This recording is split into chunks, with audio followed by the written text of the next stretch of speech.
Yet. We are now live on Facebook and live on Zoom for the first ever school committee at Deer Hill School. Yes, thank you, Dr. Solomon. Oh, applause. Thank you. Appreciate that. You should do that every time, I think. Welcome everyone to the Wednesday, January 24th regular meeting of the Cohasset School Committee.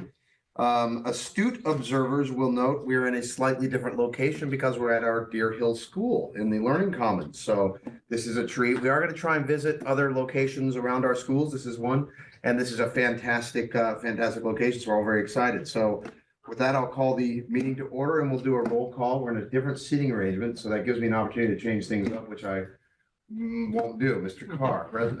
I'm here. Ms. Leskey? Present. Mr. Kearney? Present. Ms. McCollum? Present. And Mr. Dial, present. All committee members are here, so we have a quorum and we'll move forward. Now to the Pledge of Allegiance. Flag is in the Flag back. is over in the back. I pledge allegiance to the flag of the United States of America, and to the republic for which it stands, one nation, under God, indivisible, with liberty and justice for all. Right. And then I think we've got a full agenda of lots of stuff to cover, so I'm not going to belabor anyone with more talking. I've got the applause I craved at the beginning. So with that, we'll move on to public comment, and we'll invite public comment from anyone who's attending or anyone online through Zoom, where you can chat. As a reminder, public comment is for items that are not on the agenda. If you have a comment about something on the agenda, I ask that you wait until that point in time, or you could let us know that you will have a comment and we'll be sure to come to you at that point. So with that, I'll check in. Dr. Scollins, you're usually checking if there's any public comment. There are no questions at this time. Okay, no questions or comments. So that's great. Then I think we'll move to our invited guests. We have our Superintendent Student Advisory Council, Mr. Noah McDowell, I believe, is he? No, actually Noah is just last minute is not able to make it today. All right, So we will cover some of what Noah was going to cover in the school news section. okay, great. So then we'll move on to our, which is, we obviously would love to hear from Noah, but I'm also very excited about our Spotlight on Learning this time. We've got the Deer Hill School Deer teams. So I'll Yes. turn it over to our friends over here. Yes, turn it over to Principal Sullivan. And, you want me to help you with that? No, we're gonna leave it here for now because we're gonna Okay. start with the slideshow. You got it. And then we will invite our students to join us when we're ready for the main event.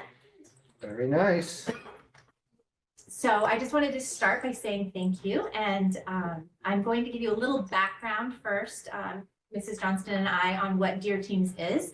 And then at the end of our slide deck, we've got some friends here that are going to model it with Mrs. Johnston for you. All right. So the kind of nuts and bolts of what Deer Teams is. It's a monthly meeting that we hold in our school. We hold them on Mondays.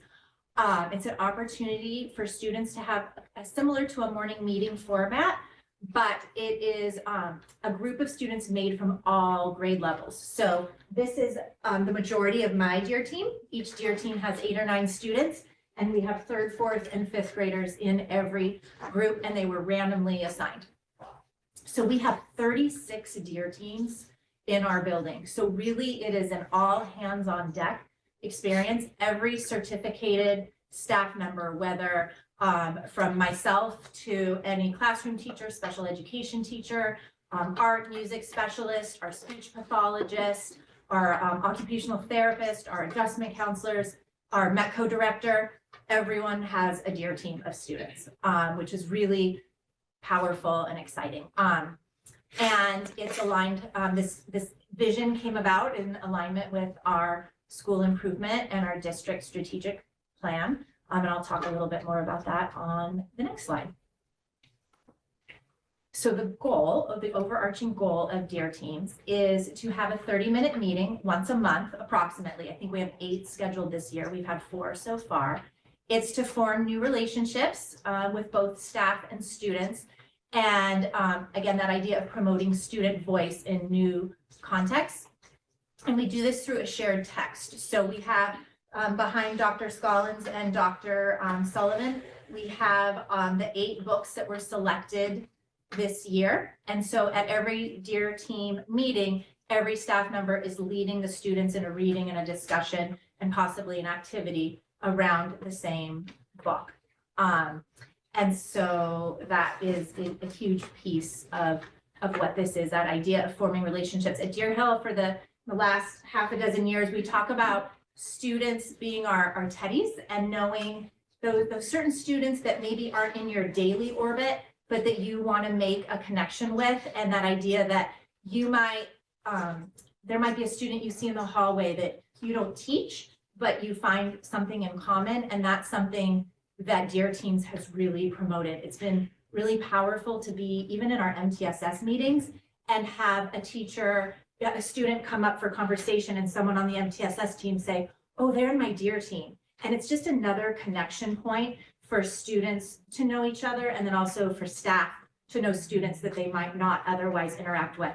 Another part I want to touch on is, as we plan to keep this program, students will stay in their Dear team throughout their time at Deer Hill. So if you're in my Dear team as a third grader, we're my third grade friends, like Xander and Bev and Molly, they'll be with me next year and the year after that. So we'll have 3 years together as we go through, and the fourth graders will have 2 years. So it's that idea that we've built this other relationship with students in our building. It's so cross modal in terms of it, you know, you think about it being a social emotional opportunity for students to share what's going on with them. It also is, it's tied in with reading, it's the comprehension part. So it's such a nice melding of so many different skills that the students need. So it's wonderful to see. Exciting, yes. And so the books that were chosen, can I have you go back? Of course. Sorry. Right. So we have 8 books chosen this year. And the books and the discussion questions were chosen from the NEA's Read Across America book list. So they offered 12 different titles, and from there we chose the 8 that we wanted.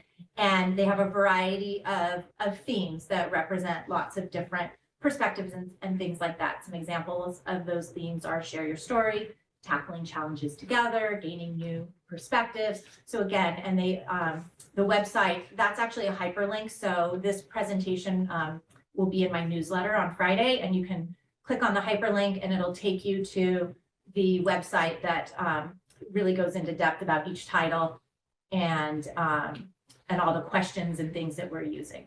It's great. And then it's really exciting too that each staff member puts their own spin on their Dear team and are doing different things with it. And for an example I gave, yeah, sure, is Miss O'Hara shared her slide deck. And as she introduces each title, she's building this slide deck with students, and she's putting her questions on there, and she's adding videos. And I know Ms. Perrell, after one of our Dear teams went back in her classroom and with her own students, did a follow-up and borrowed copies of the book from other teachers and revisited the book and did some lessons in the classroom too. So there's lots of enrichment, opportunities as well. Very nice.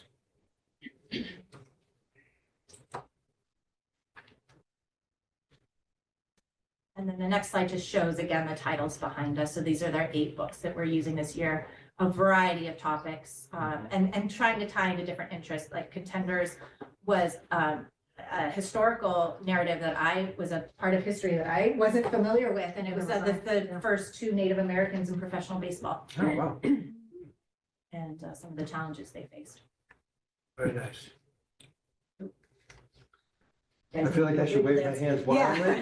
Put your hands in the air. And here's some photos of just different Dear teams throughout our building. So you see that morning meeting format and just different students grouped together across the grades.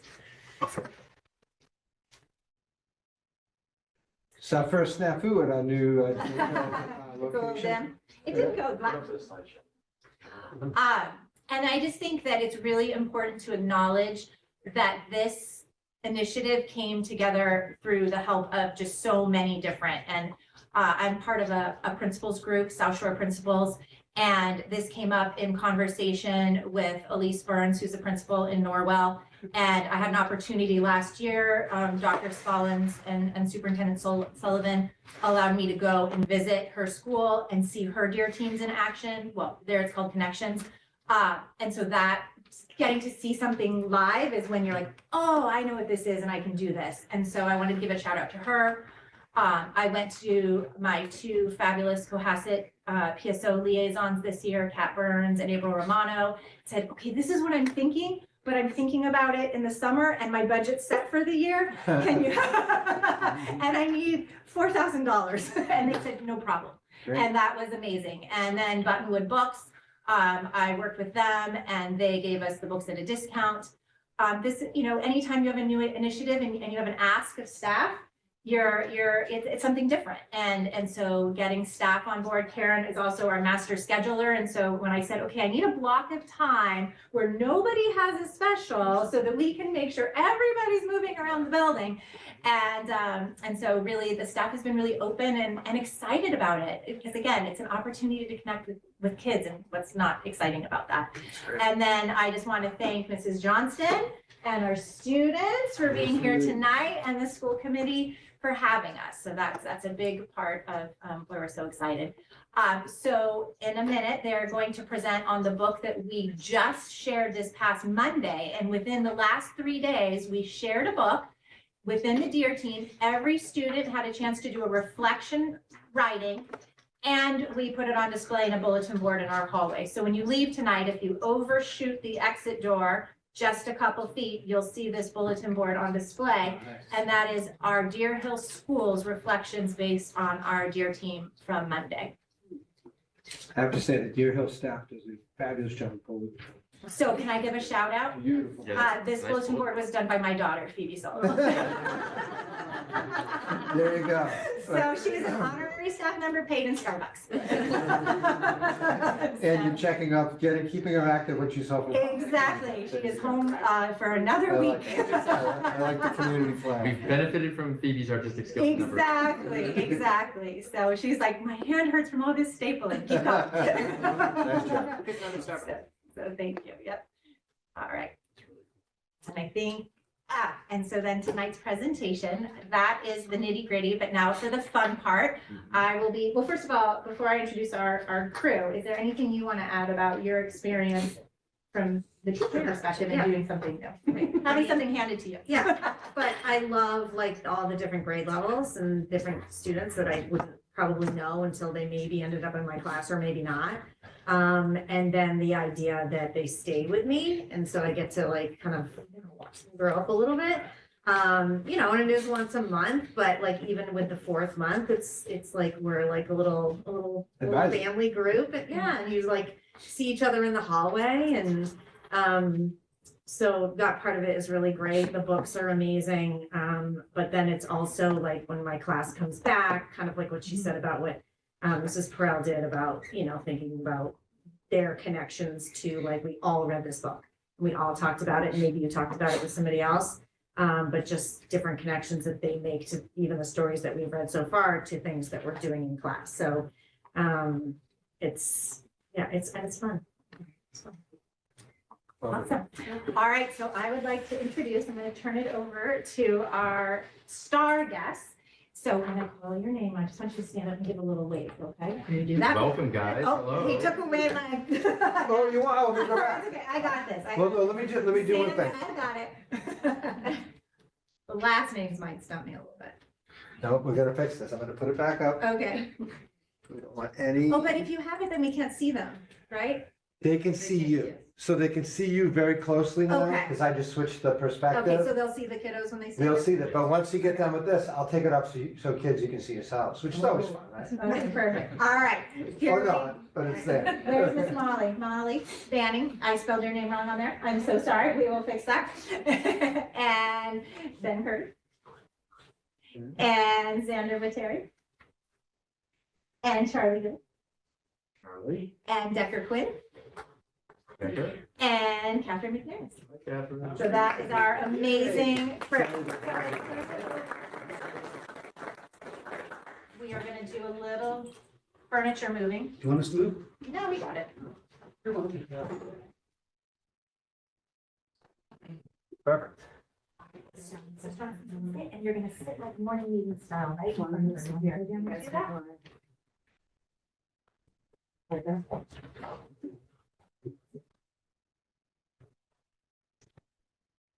So they're gonna pretend that they haven't heard this book. And it's a quick. It's super quick. So the book that we're gonna read about today is called Remember. And I always love thinking about how authors come up with what they're gonna write about. And this author, well, I'm gonna let you see what she ends up writing about, but she's thinking about things that she wants to remember. Why do you think it's important to remember things about like your life or things that have happened to you? Why do you think? that's Because sometimes when you're sad in the future, you can remember good times that happened in the past. Right. And sometimes that could be about anything, right? And so what I want you to do as I'm reading is think about, things that are important to you for your memories, but also kind of think about which are the things that are important to her that she remembers, right? Oh, and also too, and I also love this about authors too, is like she decided to write her story in a poem, right? And she also chose an amazing illustrator, and these pictures are awesome.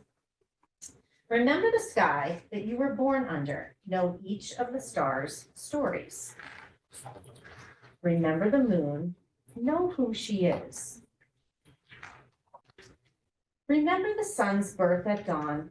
That is the strongest point in time. Come join us. Remember sundown and the giving away tonight. Remember your birth, how your mother struggled to give you form and breath. You are evidence of her life and her mother's and hers. Remember your father. He is your life also. Remember the earth, whose skin you are. Red earth, black earth, yellow earth, white earth, brown earth. We are all earth. Remember the plants, trees, animal life, who all have their tribes, their families, their histories too. Talk to them, listen to them. They are alive poems.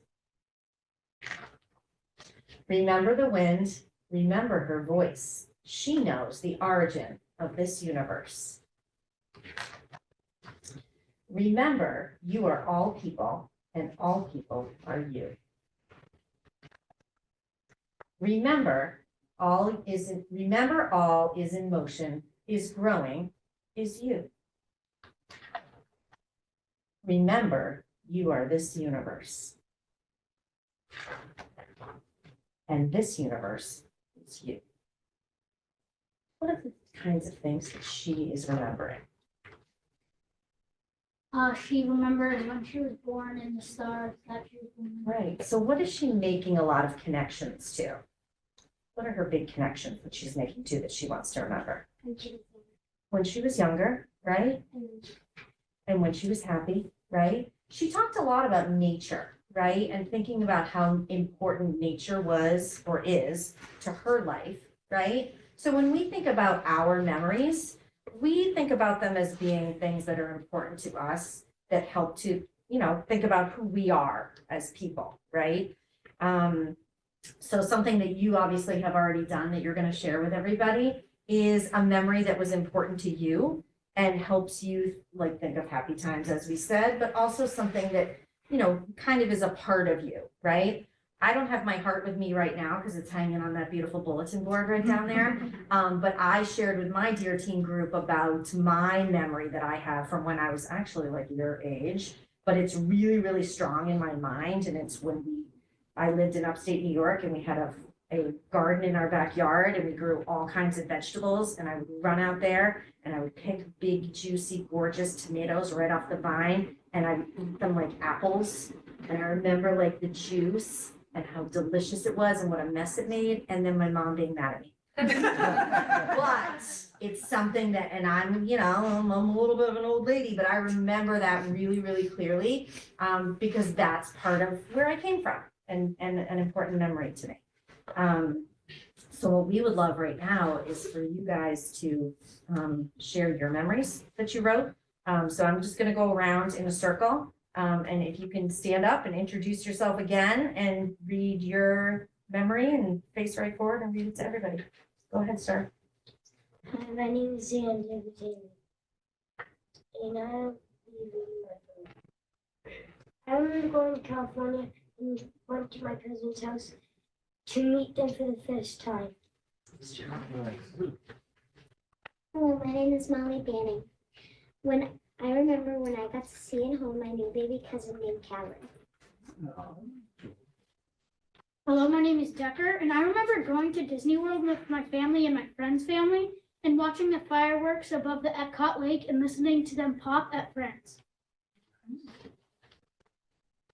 I'm Ben Curry, and I remember my first trip to Disney World and the musty smell of Pirates of the Caribbean. I remember that one too. I remember when me and my parents went to California and walked on the beach. We found amazing shells and rocks. I'm Charlie Gillis, and I remember when I went to my great grandma's house and spent time with each other. You have something you want to say to our audience? We want you to have a turn writing your memories so we can hang it up on the wall. And Now I'm gonna pass out these hearts and you can write your own. if we could just take a minute or two, hope you've been thinking. If you need a pencil, raise your hand. We have some over there we can bring to you. Sure. Well, and it's fun. Thank you.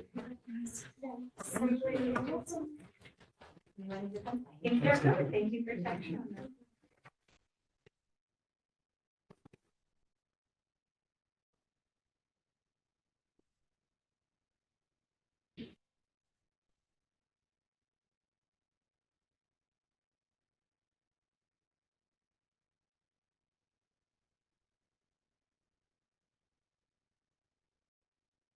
If you're done, if you would like to share, you can. Oh, okay. That with me? I remember summers on the Cape. Where else did I'll go. I remember going on a trip to Switzerland with my mom and meeting new people. Ms. McCollum, Are you ready? done? The floor is yours. You were allowed to say pass. if You can did skip kind it. of I'm trying to think. I had no advance notice of this. I'll go. Always a quiz. I'm Lance, and I remember going to the beach with my family. My whole family, everyone. There were lots of us. So I'm Dr. Sullivan, and I remember eating the sugar cubes. Somebody inspired me here with the tomatoes. My treat's not as healthy. Eating the sugar cubes from the glove compartment of my mother's blue '69 Chevy she had saved for the horses she used to ride. And also getting in trouble.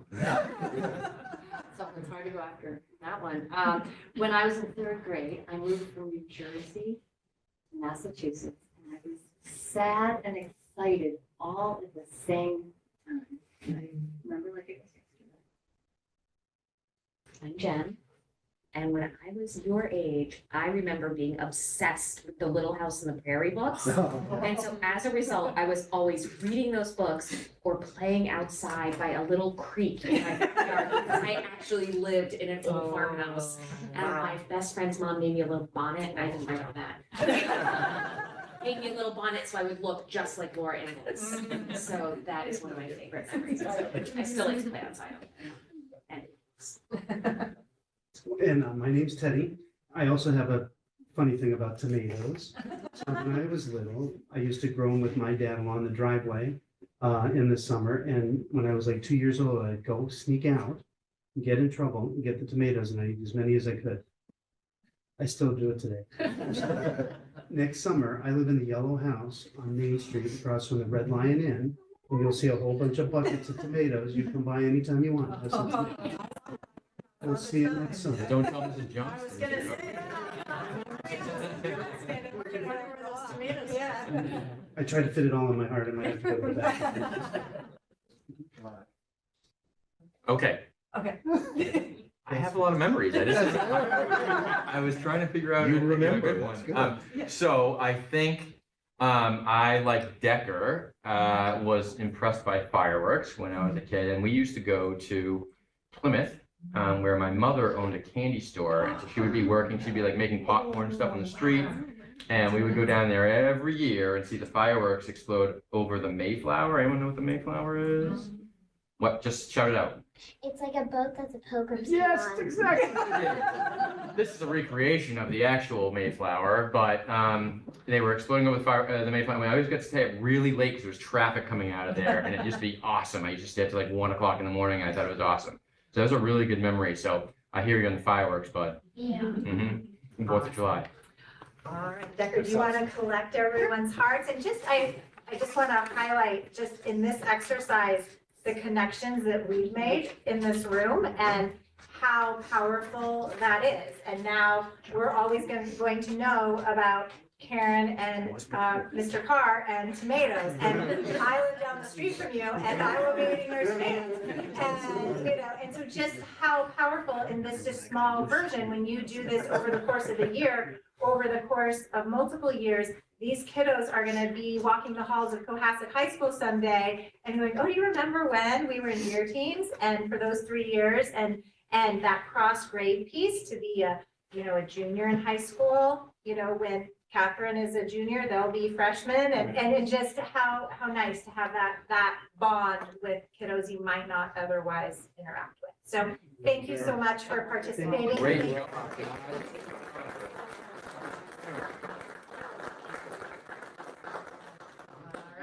And we will definitely add your hearts to our bulletin board. Principal Sullivan, would you, for people watching at Yes. home, maybe just give a little outlay of what the This- innovation commons are? Absolutely. Susan B. McNamara. I would love to. This is kind of another unveiling of Yeah, a it. little So bit, we are yeah. almost finished. We have a couple final touches. But this is the product of a CEF grant that was then generously funded by the McNamara family. And in honor of Sue McNamara, who made amazing contributions throughout our community. She started our PSO, she was involved in the CEF, she was involved in the arts. She did so many things throughout Cohasset, but definitely within our schools. And then with, again, the vision of Stephanie Allison, who designs children's spaces, we were able to come up with a place that integrates a learning environment where classes and things can happen, with a much more flexible seating area where you can get cozy. Our reading rovers were here today. So you came here this morning, there were kids on the floor petting dogs while they read books. And then we have our fully functional library. On the other side of that door, the lights have gone off, but that is our tech space part of our Innovation Commons, which is now, as again, another state-of-the-art learning space that is used for all of our technology classes. Students can come in at other times with their teachers and use that space. We have our staff meetings in there now. Any kind of meeting, we try and have it in there because it's so such a versatile space with after-school programs, all kinds of things. So we've really transformed this area from what you would just think of as a library into really an integrated learning space that I think is going to grow with the different visions that we have for our school for many, many years. And so we're just so, again, grateful to our community, our CEF, the McNamara family, and all the visionaries that brought this together for us. And a couple of furniture pieces still Yes, arriving. so this wall, Mr. McClellan was so, he was like spot on. Yeah. This just was installed on Monday in anticipation of this meeting. It's going to get framed, so it'll have a little more finished look to it. And we'll have a second counter that's arriving. The first one had a little damage, and so we asked for a new one. So that space, this white wall here, as part of in honor of Sue McNamara, that's going to be an art installation similar to the yearly projects that Ms. Berman does. So she is working with all students to create a project that will be unveiled at our Arts Night at the end of April. So those are two kind of remaining pieces. Those are our big finishing touches that we still want to put in this space. It's wonderful. And for any of the families who haven't had a chance to see the tech area, It's really the piece de resistance of the space. So it's just a wonderful technology spot for students. It's really a versatile space. If you were ever in our library before, we had very sturdy, heavy tables and chairs that were kind of off to the sides, and then we had like a set of computers that kind of came down the middle, and it was just a very awkward space. And it's such a beautiful footprint of a room that I feel like we've really been able to maximize that now. And it's just, I mean, kids will like lay on their stomachs on the cushions and And it's just. these tables are obviously a great example of Yeah, furniture flexibility. that is flexible. So they all go together in small circle tables, or you can see them in this format and use. So it's nice to see Yeah, that. they fit together like little puzzles. Mhm. Really exciting. So That's great. thank you for letting me Thank you. showcase that as well. Thank you, families, and thank you, students.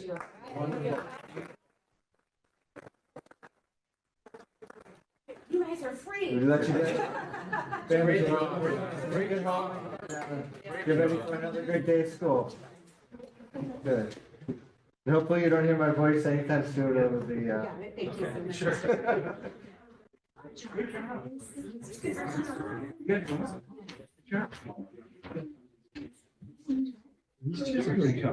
Thank you, Principal Solomon. Thank you so much. Thank you. Have a great night, everybody. Watch out for you tomorrow.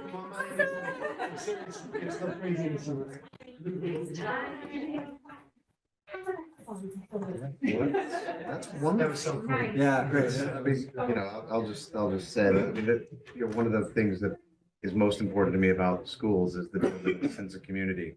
And that is right in the middle of that wheelhouse. That's, you know, making sure that the kids are connecting with each other and connecting with the school community. So this is fantastic. So thank you and thank you, Principal Sullivan, for leading it. So thank you. But we have one more invited guest. I see him over there. Yes. Mr. Chris Levisi is coming to talk to us about a Cohasset High School Model Congress, February 2025. I know all those words individually, but I've never seen them in that sequence. So the floor is yours, Mr. Levisi. Sure. So we've had a pretty vibrant Model UN program for a number of years at Cohasset High School. And I thought it would be fun and honestly kind of fill a need to do something on more civics based and more focused on American, governance. And was curious about doing one a while back and just, I think, frankly, it was around the time of COVID and just got put on the back burner, but would love to explore it with the students. Having done Model UN, feel comfortable with that type of a setting, similar, different, of course, in terms of what the kids will be working on. We've done the Model UN run by Harvard before, so I feel like it's a good, practice run. It's closer than the national one, which would hopefully be down the road in a year or two. And I think there'd be a lot of student demand for it. So for a variety of reasons, I also love talking politics with kids, so it'll give me an outlet for that and chatting about it in a respectful, right way, of course. But I think there's a need. I used to run a political society years ago and always had, plenty of student interest for talking about politics and contemporary issues. And I think it would be well received. We also don't have any freshmen in our Model UN program because of the way that we organize it and the numbers too. This would be an opportunity for freshmen.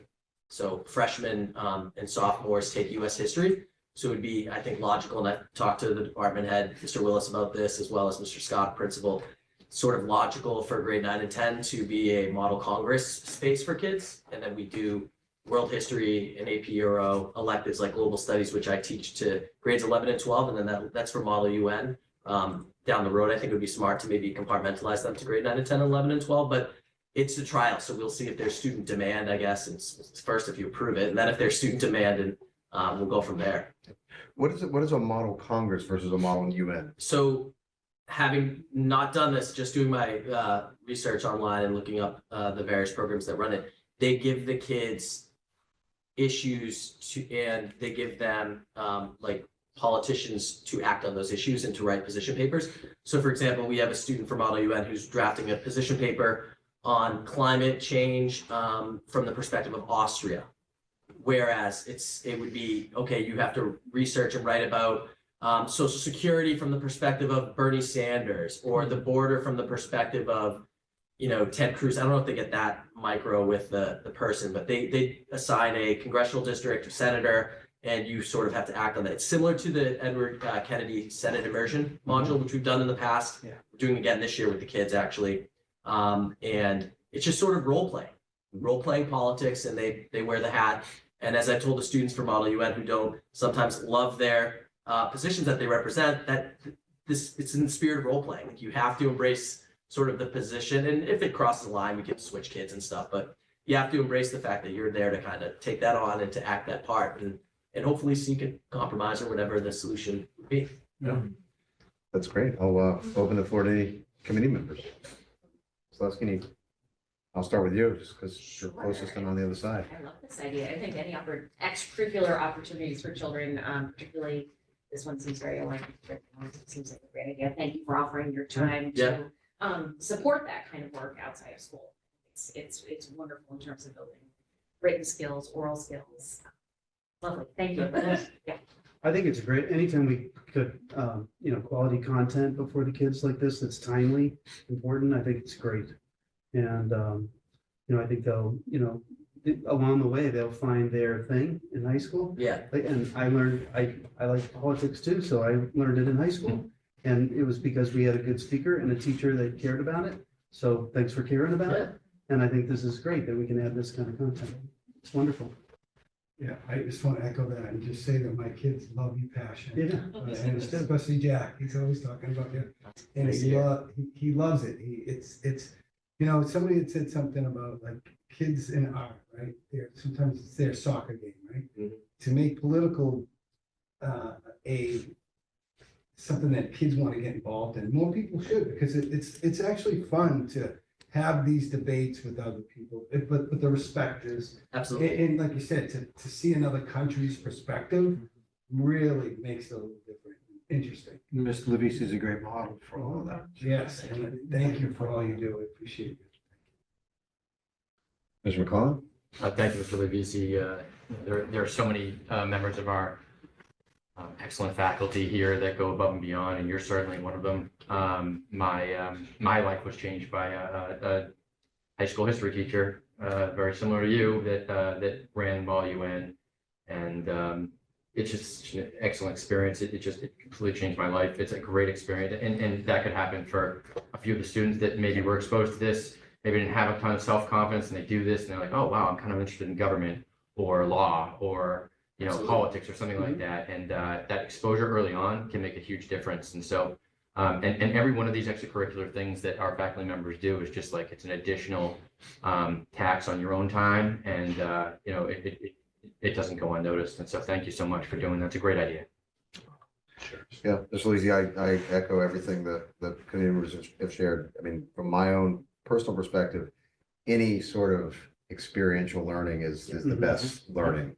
And one thing you touched on here that I think is also really important, especially in this age of politics, is, maybe the kids have to take a different perspective than they're comfortable with.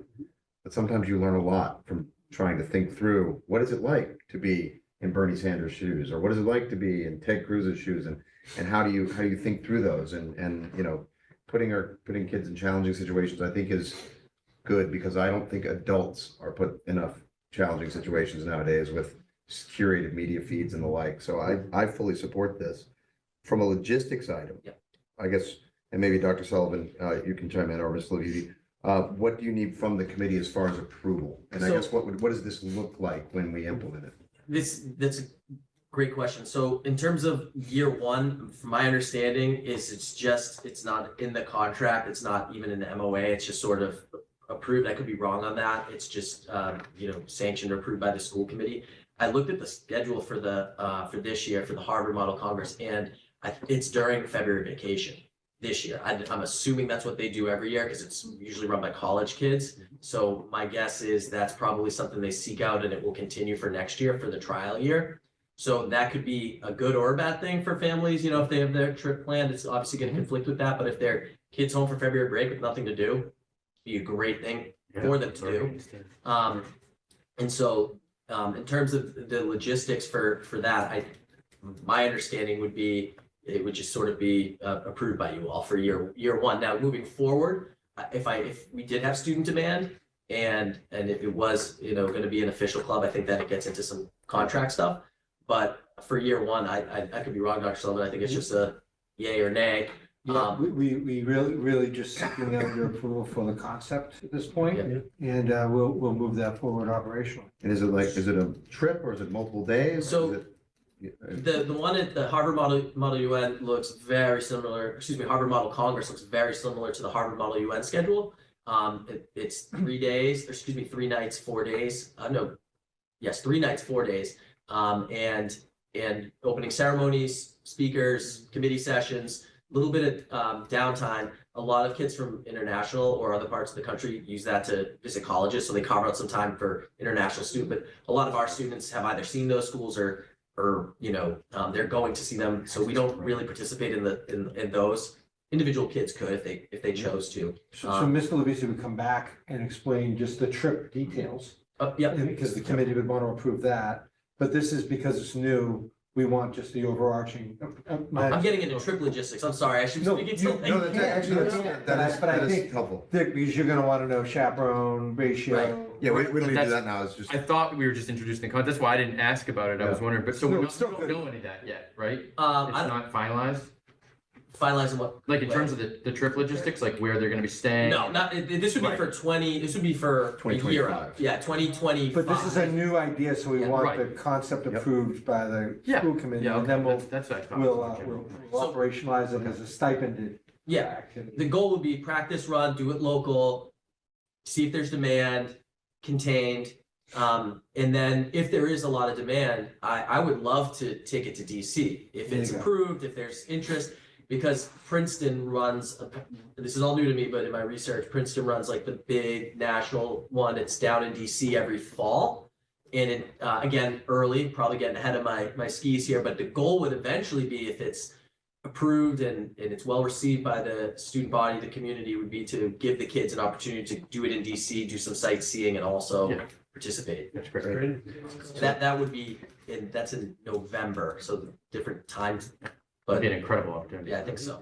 So that's helpful. So I guess then what we're looking for here is a motion to approve the administration to pursue Yes. the participation in the Harvard Model Congress for February 2025. Correct. And the motion is made. That was very quick by Mr. McClellan. Do I have a second? I'll second A second by Mr. Kearney. We'll move to a vote. All in favor? it. Aye. Aye. All opposed? Unanimous approval. Super. Mr. Levisi, thank you very much for bringing this. Thank you Yeah, for your And, time. please pleasure. move forward and keep us And posted. the last thing I'll say for the interested school committee members for our Senate immersion module, if you haven't been to the Edward Kennedy Museum Library, the Senate module that we're doing one in May with the grade 11 kids, I believe. It's spectacular, and they get a tablet, they get the political figure, they have to advocate for their position on the issues, they sit in a replica. It's a great civics field trip. It's fantastic. What should probably happen is the real senators should come watch our Yeah. kids be them, behave. Yeah, So I think I would like them better, so. sad state of affairs, but correct. Thank you. Thank you very much. Thank you very much. Appreciate it. So, great. All right, well, that will, thank you, everyone. That'll close out our invited guests and move us to school updates with the school news from our superintendent of schools, Dr.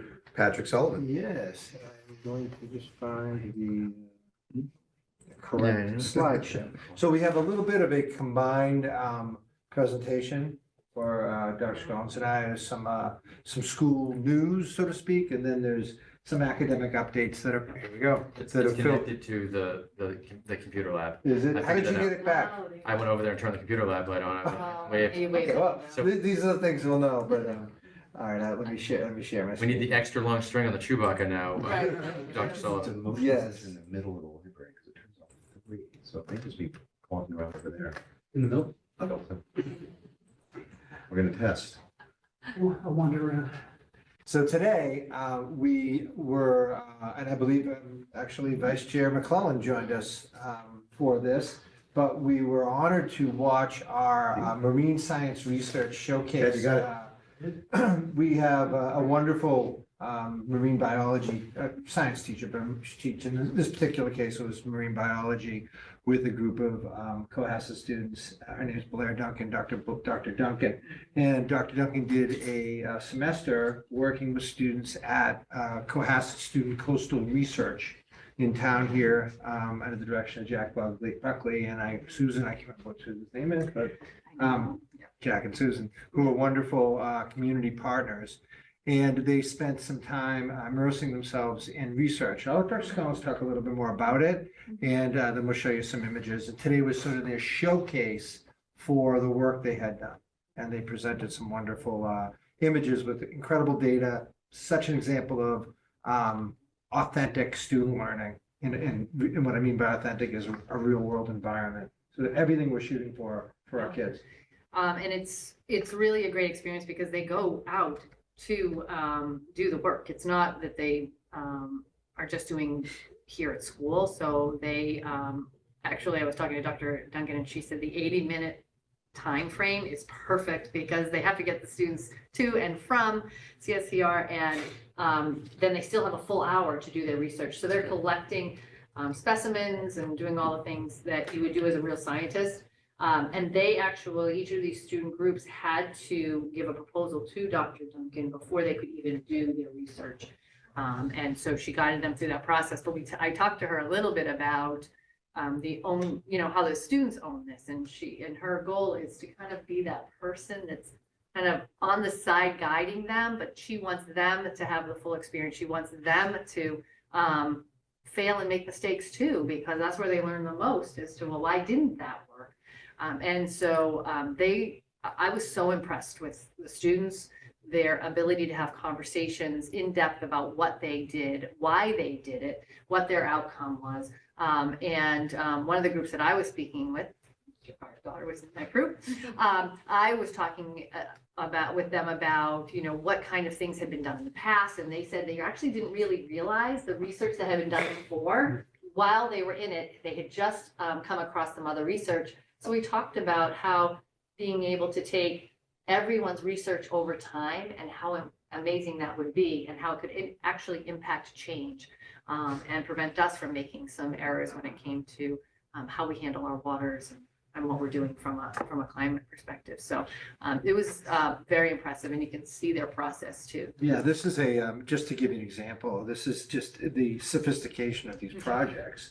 This was external factors impacting Cohasset Harbor, and the method is we tested 4,892 individual locations in which we tested the water with a YSI instrument, collecting data or abiotic factors.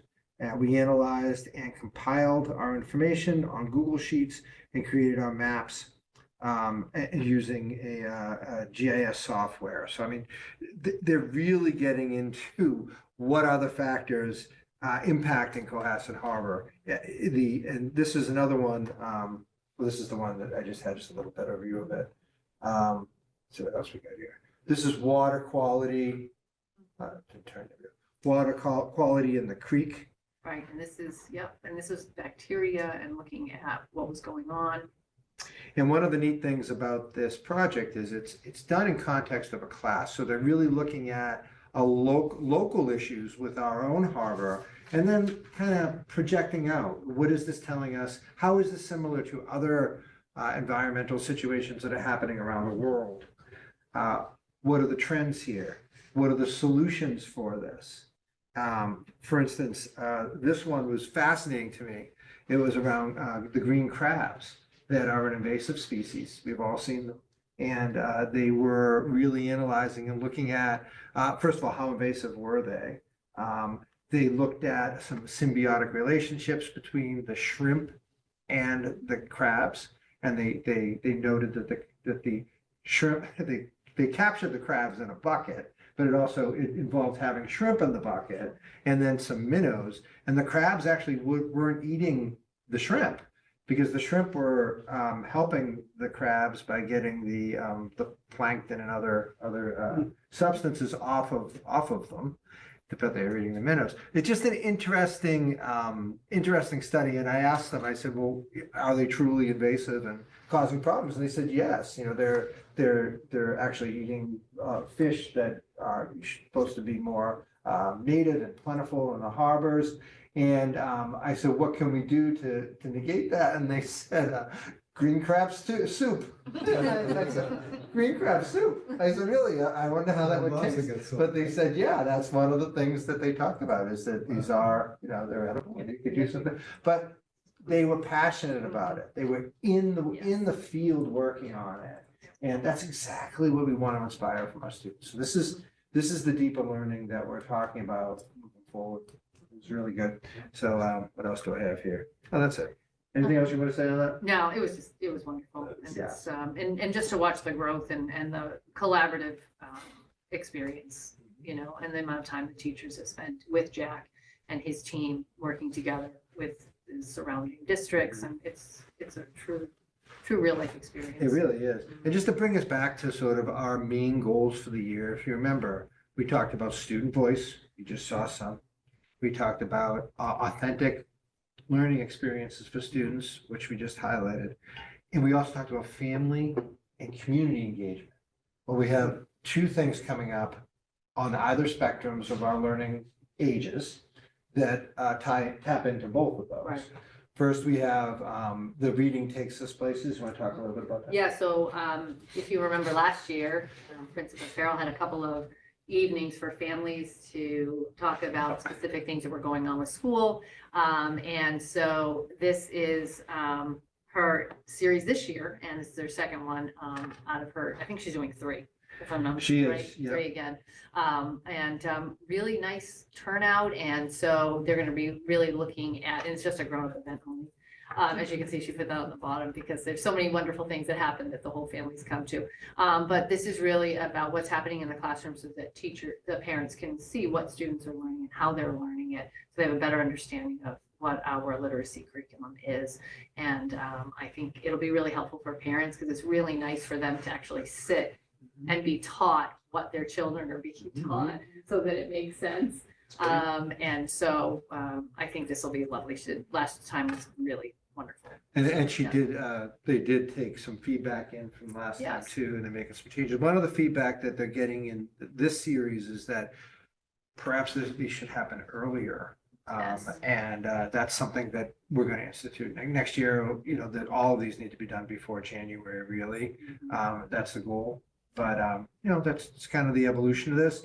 And also, I think they started with social emotional learning, and you can get the logic in that, but we might switch it up a bit. Yeah, so that you have the curriculum Yeah, understanding earlier. we're talking about that. They did the reading first the first time around, They Did they? did, yeah. and last yeah, year. it was great. Mhm. It's really a great idea. There's a math one coming soon thereafter. And then the Credit for Life Fair, which is wonderful. Nicole Fitzgerald runs it, wonderful high school teacher. And it's a way for students, you can see the Credit for Life returns. Credit for Life is an opportunity for this year's senior class to learn about the importance of credit, budgeting, and money management after high school and as a young professional. And it really teaches them in a sort of semi-authentic way, because they have their own budget they have to bring around, and they have to look at the temptations of frivolous spending and how that can impact us. I have someone that ran up some credit card debt when I was younger. I learned that the hard way. Wish I had something like this at that time. And it was a lovely opportunity. Last year, Yeah. one of the real bonuses for it was the panel they had. They had an Yes. experienced panel. Mhm. And I know that they're They're hoping to do that again, and I do think that she's still looking for volunteers, so anyone out there Yeah, I who was gonna ask, would like to how, participate, yeah, so just reach out to, I think the email's in our newsletter, It so. is. It is. Nicole's email's there. so The whole you thing's can- in the newsletter, and we'll get more. Click on that. February 9th, and we're also gonna have, I think Vinny's gonna do some food there, that's the hope too. Yeah. So that'll be a nice showcase. was there good response? Cause I saw There- that there was is, filling but up we're a little always- bit. It right? is, there's Yeah. always, just a couple of little things hanging, so, Yeah, I'll put and my it's name getting up. close, so. Yeah, so yeah. If anyone wants to jump in, Yeah, I'd love to have I'll you. try to get some Yeah. folks. Good, Great event, open to people who want to volunteer and help out. yes, absolutely. And all of our seniors participate. Great event. I think Dr. Sullivan's important to point out too, that like those two events there, in addition to the item that Mr. Levisi just highlighted for us and the steer groups, all are examples of our faculty and staff coming out of the classroom and you know, using their what would be otherwise, you know, a lot of times free time to bring experiences to not only our students but our families as well. And that's just one example of the Osgood Family Curriculum, because obviously if they break it up by each group and there's a classroom for each group, There's going to be and there teachers is there, a right? practitioner from that grade level in there doing the lesson, if not two sometimes. And you know, so it's something to think about, because a lot of times it's a really long day for them. And but it's just, I think that showcases like how dedicated our faculty is. Absolutely. And I would also add that the Credit for Life is such a great example of our community and how engaged they are when called upon to do so. It's a great thing. They do. We have so many people come in from the community and they set up their tables and, you know, they have little privates for the students, and it's really good. And it's impactful. Having something similar for my children when they grew up, I remember them coming home with their portfolio that they had gotten and really talking about, you know, what it was like for them, because they were given a career, not by choice, given how much salary they had, and then told what they had to buy. That's right. And it really made them think about, you know, that fiscal literacy is really important. So it's a great thing. I'll just jump in on the Credit for Life. I think the more we can do on financial literacy for especially the older high school kids, the better. Because when I was younger, I didn't necessarily run up credit card debt, but I watched, you know, you go to college and you are inundated with credit card offers. It's just, they're in your basket, they're in the gym, they're everywhere. And so, you know, and I watched a lot of people make bad decisions with that. And it's not a discipline that I think we generally do very well in teaching, and it can really make a difference in a life. So anyway, thank you for the teachers. That's a great point, that this is all stuff that our wonderful faculty, and we're blessed with excellent faculty who go above and beyond, and certainly I in this committee, I think, appreciate that. And I would say that, you know, the Credit for Life is something that a lot of educators wanted to provide as well. But I know, you know, that Mr. Kearney and Mr. Dial and others in this group asked for that. Right, and thank you for listening. And I experienced it in my high school. I was asked to go back and be part of the vendors. So they bought the insurance and they had to buy a health membership. It was fun. And then we had a nice dinner after. The kids get all dressed up, and Butch Stearns did a presentation. Oh, that's nice. Yeah, he's from Braintree. He just gave a great little speech, and it was fun. It was fun. So I do want to just emphasize to all the vendors out there, if they're interested, or people that have businesses to offer, there's a lot to learn on both sides. There really is. It's great. Well said. Thank you for listening.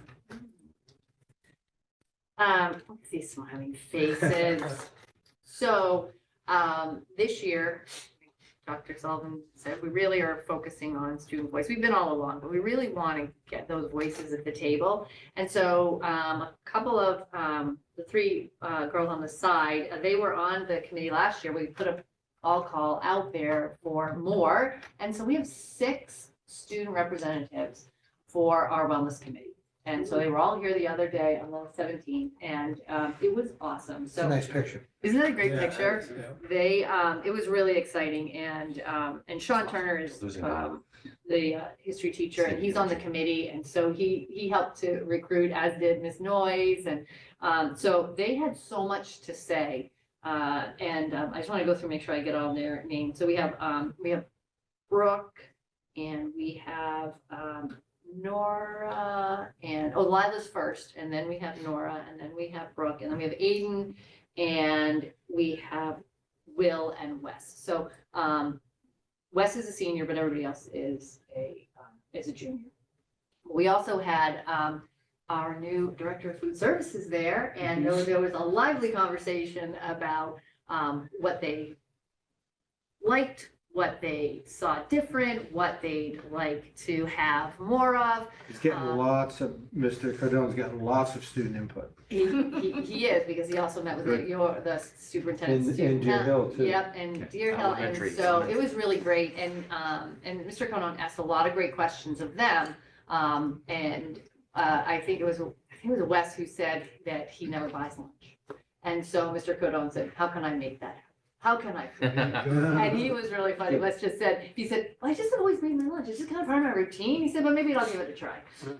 But they actually were giving him ideas about how to get students to buy lunch and how to be more involved in the process. So it was wonderful. They were really happy about the food. They think it's really delicious and they're excited to see how. So yeah, so all the changes. So it was really fun. And these kids are very serious. So we had our evaluation every 3 years. You have to evaluate your whole wellness policy and everything. We sent the information out to them. They all came prepared and had filled out the survey, and it's about 16 pages. Wow. Right, and these kids have full course schedules. It's not like they don't have other things that they're doing, and they're all involved in extracurricular activities. So they really brought a lot to the table. So it was really amazing. Good So opportunity. one of my favorite. It was fantastic. So And I just gotta say this, as a parent, I would always make my kids food prior to this, and now just to drop them off, and I just want to give a shout out to the taxpayers of Massachusetts for covering that. So that I think has been a game great. changer. And I'll tell you, the other day we had the meeting and I had one of those little loaves there. It was delicious. It was really good. It saved my day because I was late and I was just like. Well, what's nice, and I did share a picture here, that of something that I thought was delicious. He does have a good mix of like this crudité mhm. every day. Yep, and the salad bar is amazing. At the Decimated. elementary too. Oh, at the element, yes. Crudité At the elementary, every day. My That- son eats it every day. That in itself is a huge improvement, because you can have that. So there's a lot of thought around healthy foods, but he's also mixing, it's not that it's non-healthy foods, but he's playing with the tastes and the eyes. I think the next slide might be what you're talking about. Yeah, so today we had this corned beef sandwich, which was fabulous and devoured by students. So it's just nice that your students are having this opportunity to have a mix of that. Exactly, Um, so yeah, with some food made with some real passion and love. So it's Yeah. nice, yeah, nice stuff. so it was really, it was really, Yeah, and there you go. Sorry. well, that's what I already said, I Yeah, already you said did, it, but, yeah, it was really wonderful, and they're really excited to really make a difference around wellness completely, and so now we're setting our goals as to what we want to look at. And they've been really vocal about some things that they really would like to see, more around physical education at the high school, and having more choice on what they do around maybe doing some yoga, and dance, and some other things. So just really excited to be able to have their voices and make an impact. So just a few things around kind of the professional development and what we do in order to make sure that not only do we decide and come together and implement, but now we have to kind of inspect it and make sure that things are happening, and make sure that if they aren't happening, or that teachers need more support in certain areas, we're providing that. So last year at the end of the year, we started doing learning walks with all of our kind of the work that I do with specialists. So this was this past week, so Instructional Technology Committee, which is made up of not only our instructional technology teachers, but Mr. Kelly, and we actually have central office from our tech, Jarlyn Ballard, and all of those people come together, because there's so many things involved in instructional technology, from not only the products that we are implementing, but also the products like the hardware that we need to use. So anyway, so we went around the middle school so they could see all the new boards.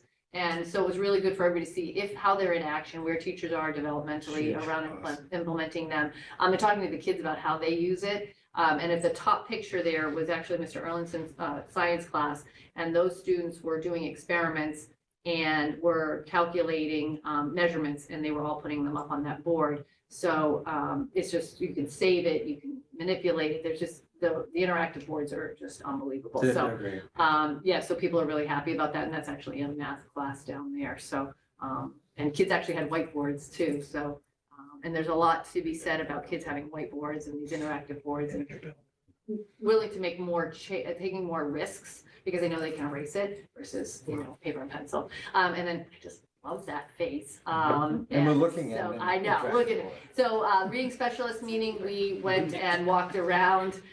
We were at Osgood, and we were looking at obviously what's happening in literacy, but they were doing a lot of writing.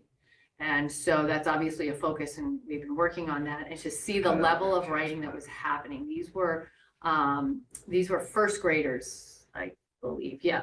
And the amount of writing that was happening and the talking about what they were writing and the illustrations that went along with it, it was really truly impressive to see. So so that was a nice focus for us, because then we can kind of think about, all right, what are the things we need to do in the classroom to make sure that writing is happening across all the content areas. And so it was really really happy about seeing that. And then Dr. professional- Scoggins, Yep. can I just pause you? Yep. Dr. Scoggins, can you go one slide back? Yep. So the instructional technology piece, Mhm. the other thing that's pretty valuable about those devices, or even whiteboards that are on the walls, that we all witnessed when we did a walk recently, and I'm trying to remember which math teacher in the middle school. Ellie Collins. Ellie Collins. Okay, Yeah. Ms. Collins. Mhm. She has the students do a lot of, instead of listening, and this is really effective for math, because you can imagine like how kind of, monotonous that can get sometimes, just direct instruction. She has the teachers, the students go to the side, and they each have their own whiteboard, their own groups. Yeah. And it encourages participation from kids that might be a little more timid or, trepidatious about giving their own thoughts or maybe making a mistake in front of the whole class. And when they're in groups like that, you see them all participating and sort of learning from each other's mistakes instead of feeling, vulnerable about it. They sort of build from, it's really, it's awesome. Well, It's modern day learning for sure. Inspiring, just they jump up to go to the boards, that's cool too. Yes. Yeah, they get They're up there. Because it's better than sitting there Because they and don't having someone talk at you Right. about math, Well, and it's you're able to interactive. do it. It's Right. interactive. It's just, it's impressive. Yeah, she did a lot of legwork to make that happen in the Yes. sense of creating routines, making sure it's a safe environment. Yep. What are the norms and our protocols? Yep. Everyone's answers are valid. How do you have discourse? Because you're not always going to agree. Things around if you have the marker, you're not talking, other people are. Yeah. Like just things like that she put in place to make sure that it runs smoothly. And I think in the beginning, it took her about 6 weeks to get this up and rolling. She was a little bit nervous because it was taking time. But once she put those routines in place, it all started to roll. Innovative. It's really impressive. It is, It's it really is. impressive. A lot of teachers are starting to do this. And so we're seeing more and more, but thank you for bringing that. Yeah, sorry to That's break so your good. cadence. I No, just but thought that's- it no, made but me that's think of really that true. because Yeah. it's sort of a collateral benefit. Well, it is, and they're It's a huge heterogeneous benefit, groups. actually. Yeah, they're heterogeneous groups because some people Right. get concepts faster than others. And so anyway, thank you for bringing that up. And then our continued professional development, obviously we have lots of things happening. But we're continuing our work with Church Teaching and Learning Alliance for literacy. And this was actually a focus on writing and how do you get students to write about what they're reading? And how do you get them to synthesize it and how do you engage them? How do you make sure that you're not killing them, like their love of writing and how. This you is know, all the embedded. pieces- It's all And all embedded. embedded. So they have the opportunity to work with the consultant. They break down all the things that they're going to do. They are often going back into the classroom, practicing it, coming back, debriefing about how the lesson went and what they do. So that will continue on Dr. this year. Sullivan, And Can you explain what you mean by embedded or Dr. Sure. Sullivan, either one? so embedded professional. Dr. Sullivan said it, that's why I asked. Exactly. So when She'll you know, explain it the- better, I guess. So professional development is any time that we're giving anyone the opportunity to better their practices. Often professional development is done on a half day when the kids go home or after school hours, or just any additional work. This is actually embedded in the fact that it's during teaching time. So the consultant comes in, will set up what it is that the teacher is going to learn new. Will give them the strategies. The consultant will often model it with students in a classroom and the teachers will observe it. And then they'll go back and debrief or talk about it. Then the teachers are given that lesson or that strategy to implement. They will practice it. And then the consultant will come back and then the teacher will actually teach it. The other teachers will be watching, including the consultant, or sometimes just the consultant. And then the consultant will debrief with that teacher and talk about what went well, what would they like to see different, how did it improve their practice, what data did they collect to ensure that it was going the way they wanted it to go. So it's a very personalized experience for teachers, and it's probably one of the better ways to get teachers to learn and and to make change. Because we want to make sure we don't do like a one-off That's and an afternoon on on Thursday afternoon. Okay, everybody, here's what you're going to do in the reader's workshop. Good luck. And then never talk about it again, or there's no time to practice it, or there's no one giving you feedback on how you're doing. The feedback is really, really powerful. And I think that's why we've been fortunate enough to see that even though our literacy program that we've pulled together is fairly new, but we're seeing it taking hold a little faster because we're investing in the teachers. That's the most important piece of when you're implementing something. Do the teachers understand how to do it? And do they understand the science behind it? Do they understand the strategies?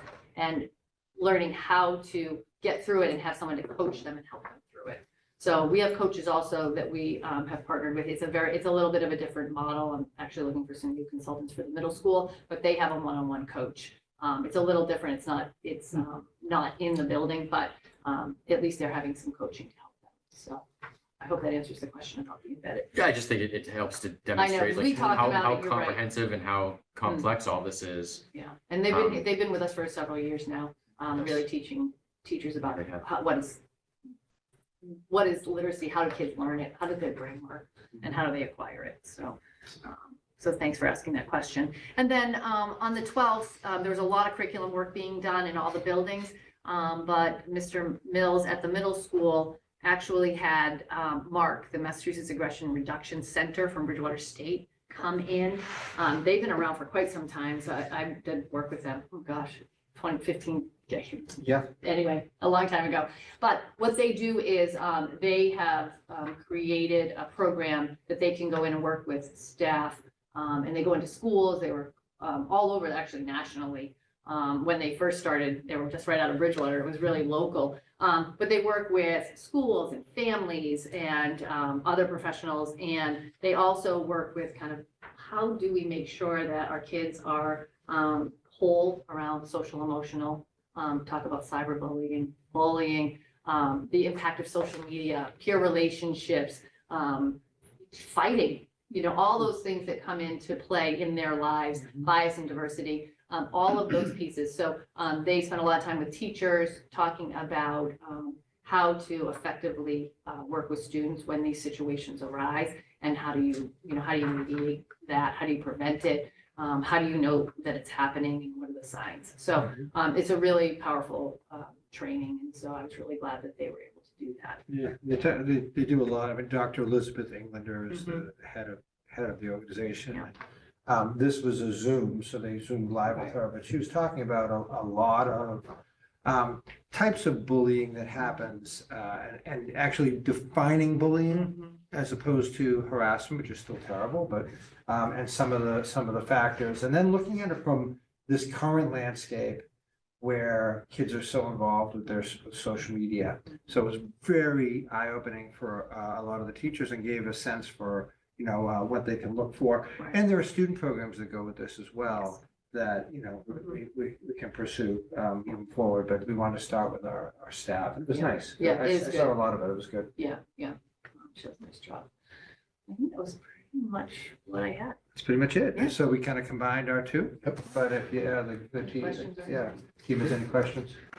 So any questions from the committee? Sorry, I interrupted for my questions. No, that's okay. That's fine. I would have forgotten them That was otherwise. perfect. It's Yeah. interesting. It was embedded talk. Right? Ms. Leskey, you wanna- As it relates to writing specifically, and maybe I'm like a dog with a bone, but Yeah. Professional development around skills for teaching writing also needs to kind of go hand in hand with a curriculum that is rigorous enough to sort of push that practice along, that you could continue with great practice and great methodologies, but without the curriculum to support it, without the objectives or benchmarks to support it. So can you just talk a little bit about how those two are sort of progressing hand in hand, and how, Right. like, you start with, being a great teacher of writing and honing those skills, and then we work on the curriculum side, or do you, is it vice versa? Is it hand in hand? Yeah, we're kind of doing it at the same time. That's a great question.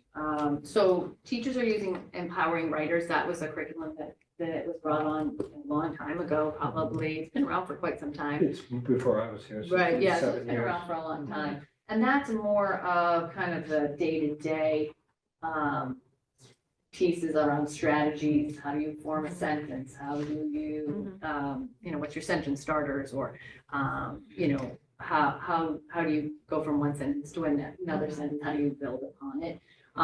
Which is good, you need that, but you also need students to be able to take their reading and respond to it in a way that the question is asking them to do it, or to take what they're reading and create a thought around it. We also talk around making it easy for students to do their writing. Sometimes we give them too many graphic organizers, and then they don't know what to do with the graphic organizer because we keep handing it to them. So now what we're doing is teaching them how to organize, and then teaching them ways to create their own way of organizing their thoughts. But a graphic organizer may very well be the model, right? Because there's a lot of different graphic organizers out there. But if the student doesn't really own it, and we see this all the time, they give them a packet of graphic organizers, it comes to some sort of other assessment, or even they're not being guided in their writing, they don't do anything with it, and they just start to write. So we're looking for a more strategic way to get students to understand, how do you organize your thoughts? How do you get those on paper? And so that they own it better. Because we're just finding that it's. Well, the data show is a problem. It is, and it's not, that's kind of how it was. Here, give them a graphic organizer. So they never have the time to practice, because all they think of writing is, I fill in the circle, because sometimes you'll see a graphic organizer, you're gonna compare and contrast, right? So you got two circles next to each other. They don't associate those steps help them write, because they take that, and then they take that graphic organizer and they're just filling in blanks, if that makes sense. So that's what we're diving into right now. How do we get them to understand that a graphic organizer can help them, but how do they then internalize, I'm going to write, I'm going to do a comparison and contract, you know, and contrast something. So, you know, what would be really helpful for me? I'm going to draw those two circles, and I'm going to write those, you know, write a Venn diagram, so that I understand exactly what it is that I'm going to use, and then take my writing from there. So that's actually what you saw in there. That's one of the things they were working on. And overarchingly, I think, you know, we're really looking for a more structured. We are. Way of teaching writing across from, you know, PK through 12, in really making sure that we write across the curriculum, not necessarily the program writing across the curriculum, but we write across the curriculum. The high school groups have taken on departmental roles for certain types of writing and certain approaches to writing, because they've seen gaps. And I think the first step is having the data show that we need to attend to this. Right.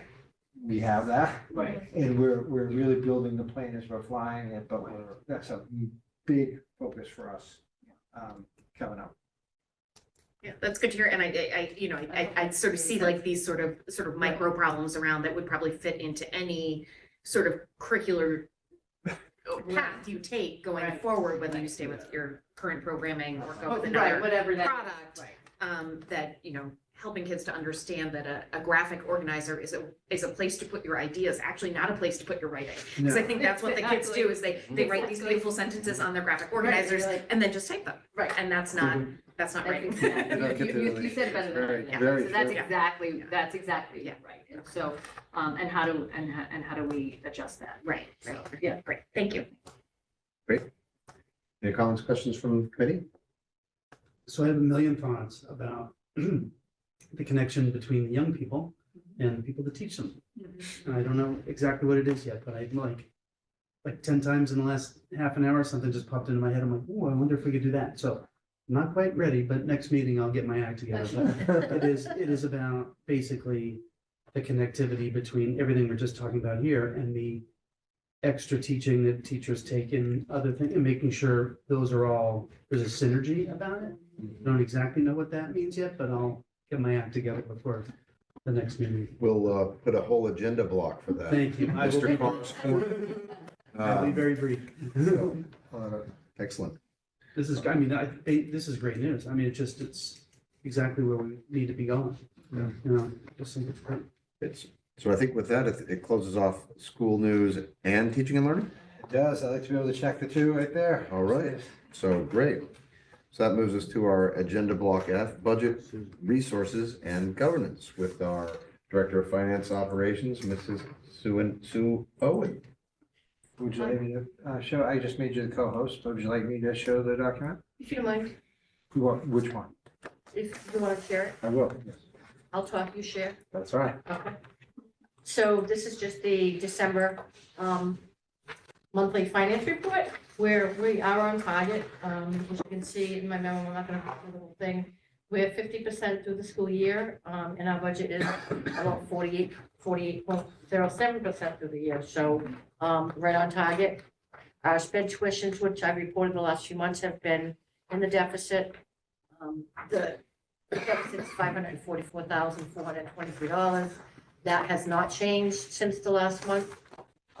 So it's holding its own. We're still looking at maybe possibly sped stabilization to help alleviate that deficit. And then we just have the individual schools and their budgets, and you can see if we're 50% through the school year, the individual schools are less than, they're 1%, 33% the middle school, and the rest is made up by special education and district-wide. Circuit breaker, again, has not changed. We've received our second payment within the last week, so that's working and coming in as planned. And I know Dr. Solanka spoke briefly at our meeting Monday about the extraordinary relief and an additional reimbursement rate based on the tuition's going up by 14%. So that will help alleviate some of the issues with that. It's just a historical of what circuit breaker has looked like. Luckily, we have stayed at 75% for quite some time now. I have seen it go years ago as low as 42%. So 75% has been holding for quite some time, which is good news. The next slide just shows you what our current capital is for the year that we're in right now. I believe the smart projectors are all in, iPads, Deer Hill and Osgood are in. We're just waiting on some furniture for Deer Hill.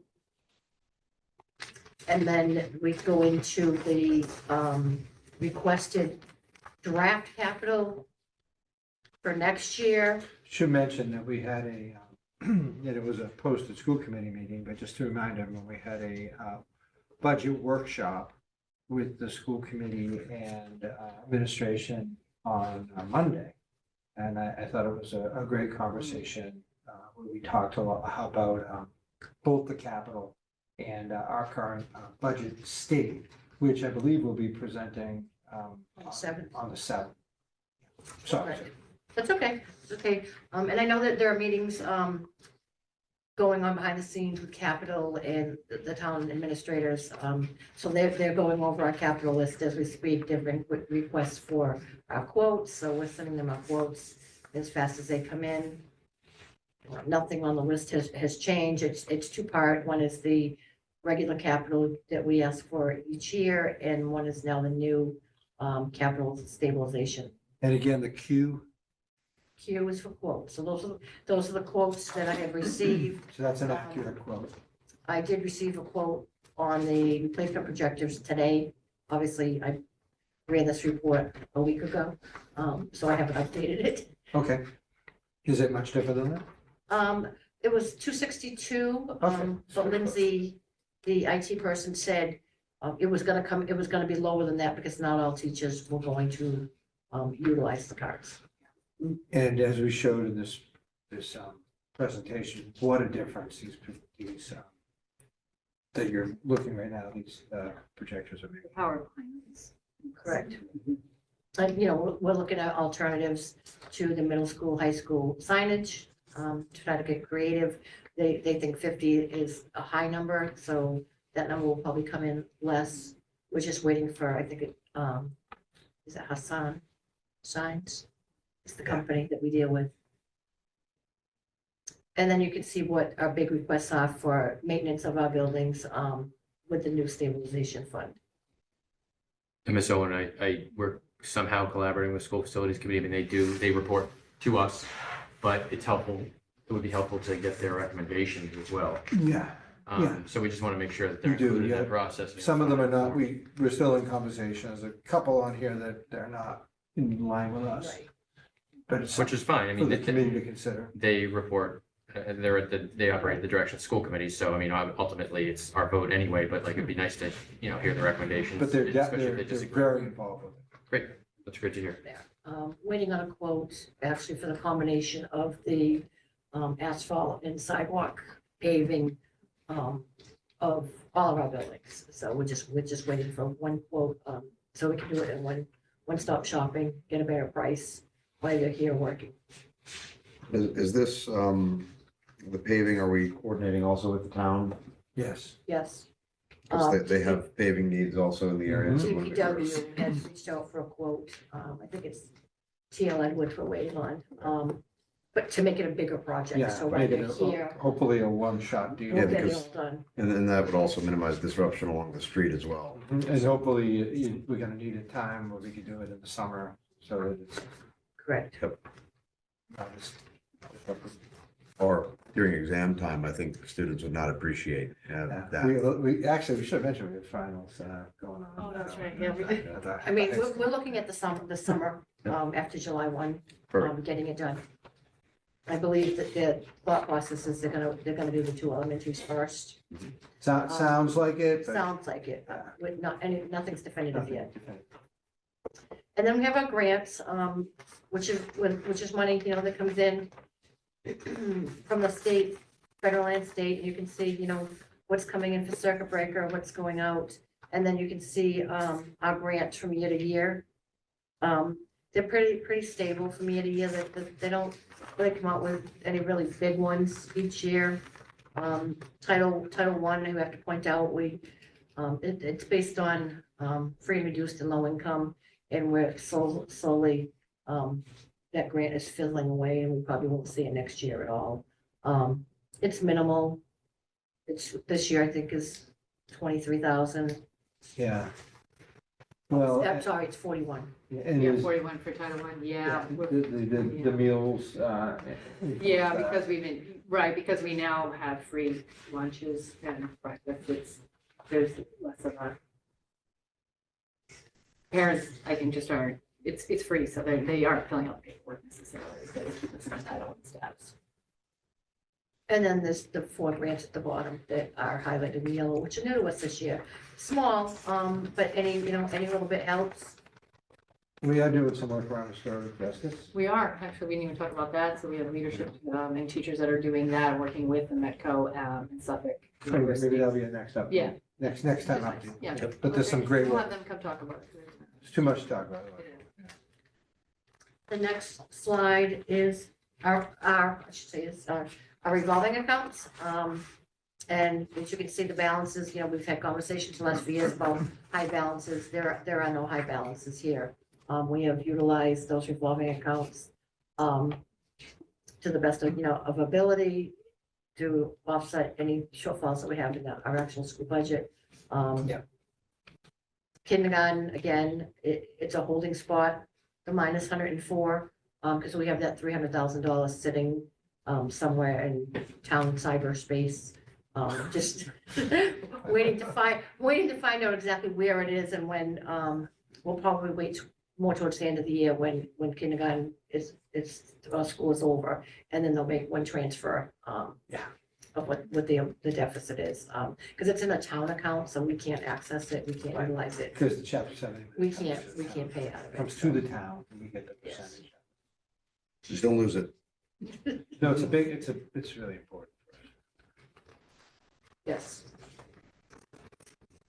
And the next few slides are just kind of informative to show you, how our budget's broken down by FTEs and head count, by regular ed, special ed, and undistributed or district-wide, and we get into, how many psychologists, how many therapists we have, for anyone that wants to know exactly how many of each position we carry.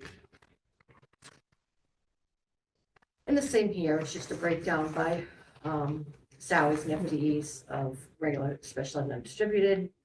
A little chart just to show you, 60 68%, is just regular education salaries. And then the breakdown by school, if anyone's interested to know, how many positions we have at each school, and whether they're funded by our school budget or by grants revolving. So you can, see here, these are the elementary schools, and it shows you, every position we have and how many of each we have. So you can see with kindergarten, it used to be a 3, because it was 3, school budget and 3 revolving, and now it's all 6 school budget, so. That's where chapter 70 money will increase once, this year is closed and they have filed, the end of year reports. The next slide is just the middle of high school.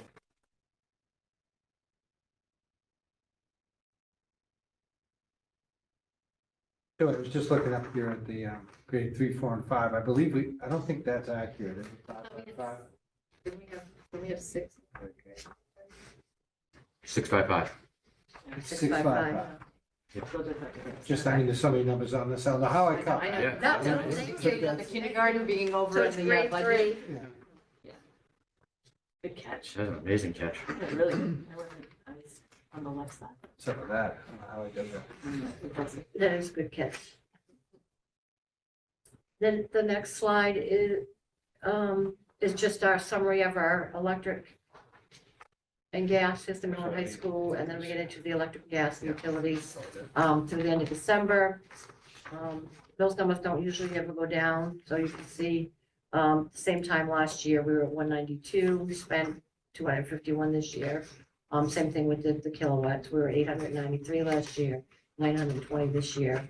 And gas pretty much follows the same suit, which is why in the FY25 budget request, we've asked for a slight increase to our utility budgets because the cost of utilities are growing, they're increasing. Yep.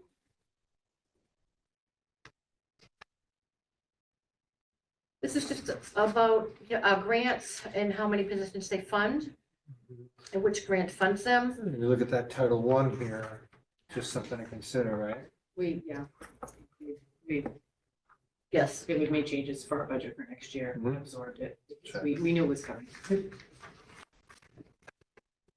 Same thing with revolving, our revolving accounts and how many positions they fund.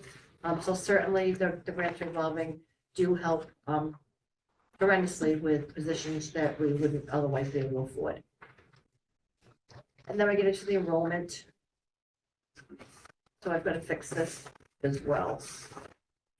For grade 3, Yeah. Yeah, it's lower than that for the grade 6. for the class size. Yeah, for a grade 3. Yeah, I think it's like 18. Susan, the cafeteria revolving, that's the school lunch revolving, right? Yes. Okay. So maybe we should just call that school, like, we should just have it the same. If you'd like me to stop at anything here. Nope, I was just referring back to something that I just, this is you know, just just, stop, don't stop. it gives you the January 1 enrollment, and then it gives you just the historical. So then we get to food service, food service director, Vinicio Cordon, he's hit the ground running. He's only been here a few months.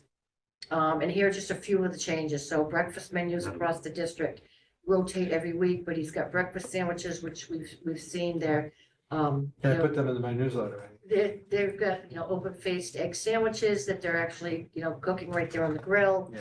They've got overnight oatmeal, French toast or pancakes, cinnamon buns, smoothies, and they've limited to 2 types of cereals, the Cheerios and the Rice Krispies, and they've gotten rid of the rest. And then on the lunch menu, it's the grab and goes, which are similar to what we've had, but quality is different. Like here you see roast beef sandwiches.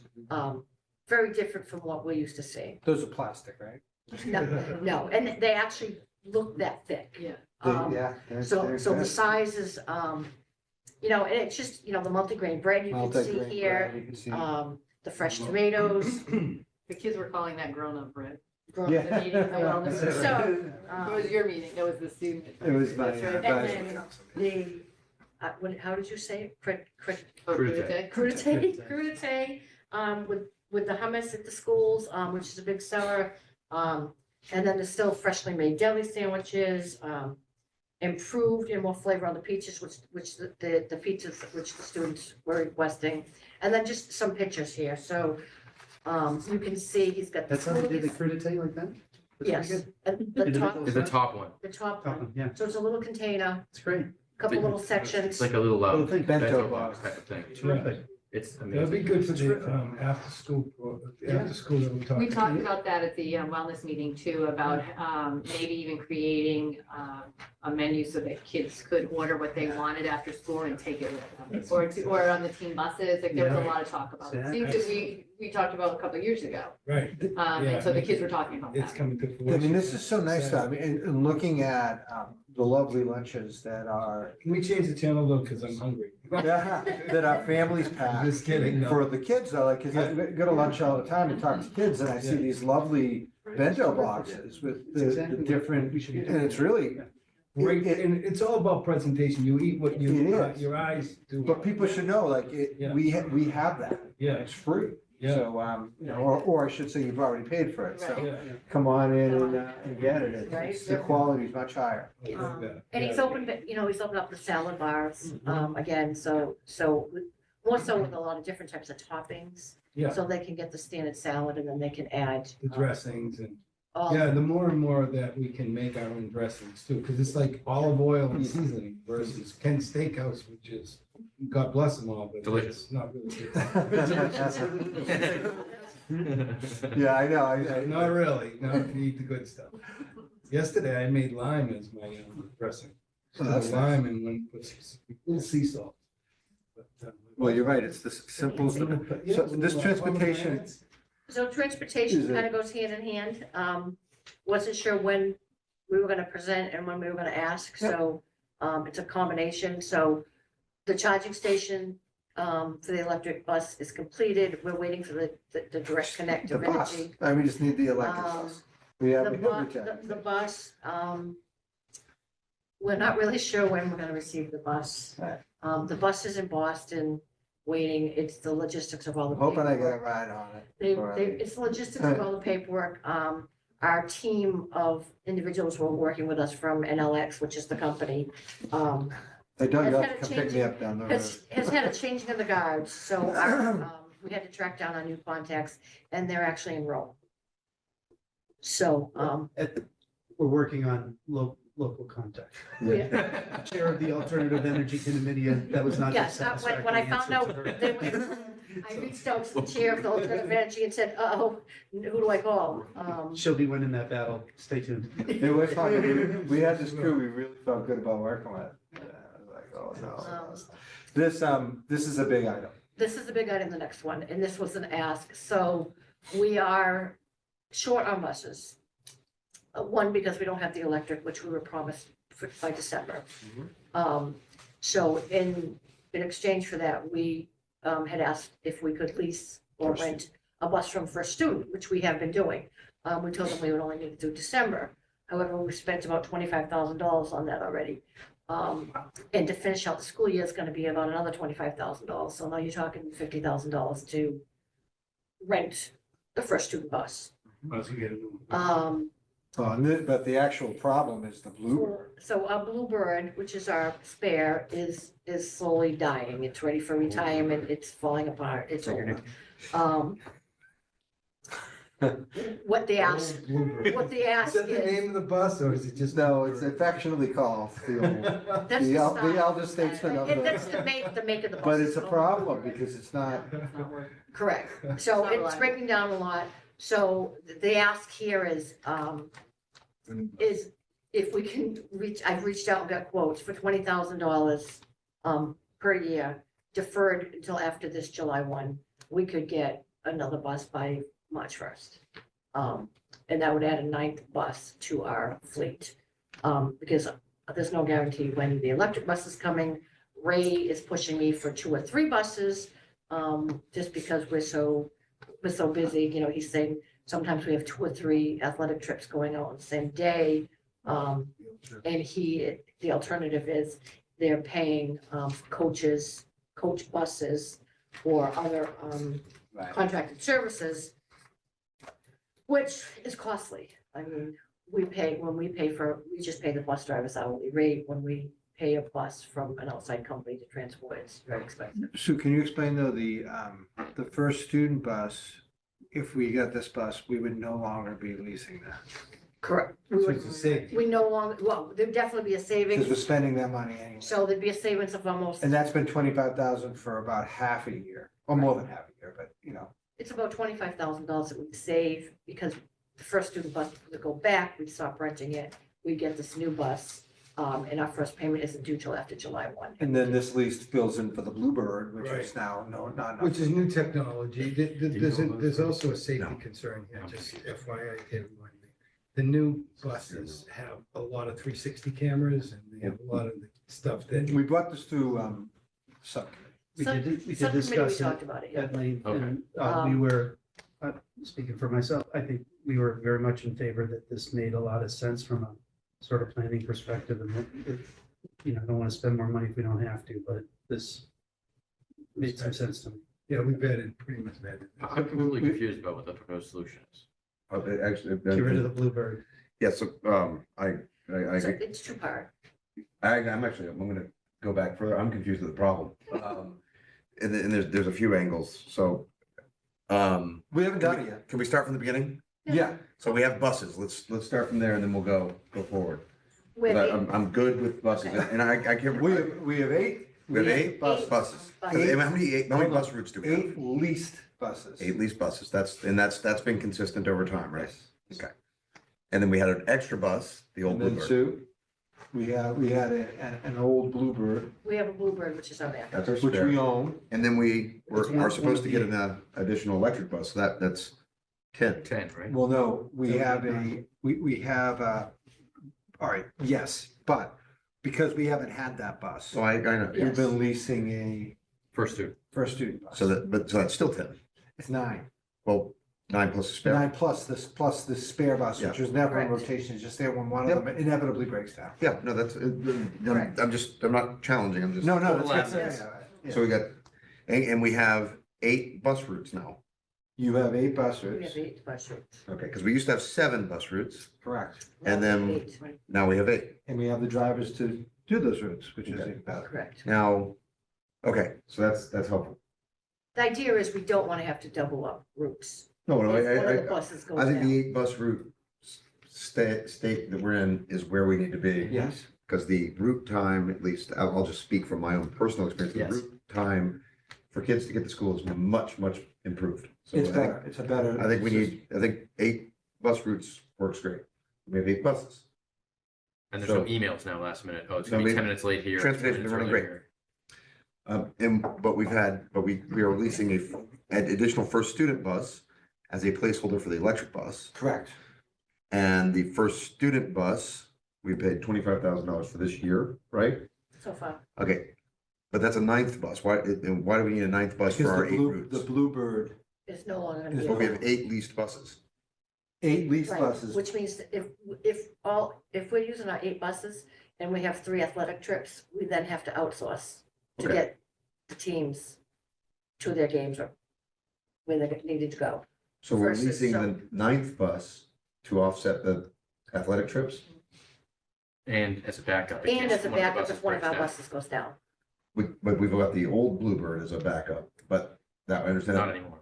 It's not, it's not gonna run much longer. So the 9th bus, let me get this straight, because I want to make sure, the 9th leased bus is replacing the old Bluebird. Yes. Yes, to simplify it, yes. And then Well, we'll it's have 10 the buses. night, well, hold on, just steady. I'm sorry. to That's be- all right, no. It's So we've got okay. 8 buses that we lease. These are, we'll just call those our core buses. Yes. We've got a first student bus that we lease. We'll just call that the first student bus. Mhm. So that's a total of 9 buses. We got the old Bluebird bus that's sitting over there in the corner with a cane and, whatever. It's ready to go. Yeah, right. Okay, right? Then we've got an electric bus So somewhere the out in the electric wings. bus, but the electric bus is only, when that comes in, the first leased student bus bus is gone. goes out. Right. The first was student the bus goes plan. out, right? Yes. So what's the so what's the issue now? The Bluebird is the old Bluebird with End the of cane, life. that guy isn't gonna make it much. Have we been using the Bluebird? Because it sounds like we're not using the Bluebird until we're using the first student bus. Because we have 8 routes and 9 buses. Well, the first student bus is The Bluebird does not do a route. It's it's a backup Yeah. if one of the other buses goes down. Okay. But the Bluebird isn't gonna survive much longer. But I think what Lance is saying, and I hear you now, is that the the electric bus is not going to be enough. And can you explain why? Because if we have 8 bus routes and we have an electric bus, forget about the first student bus, it's an electric bus, we just, Okay. it's a Right. holdover. And we have the Bluebird.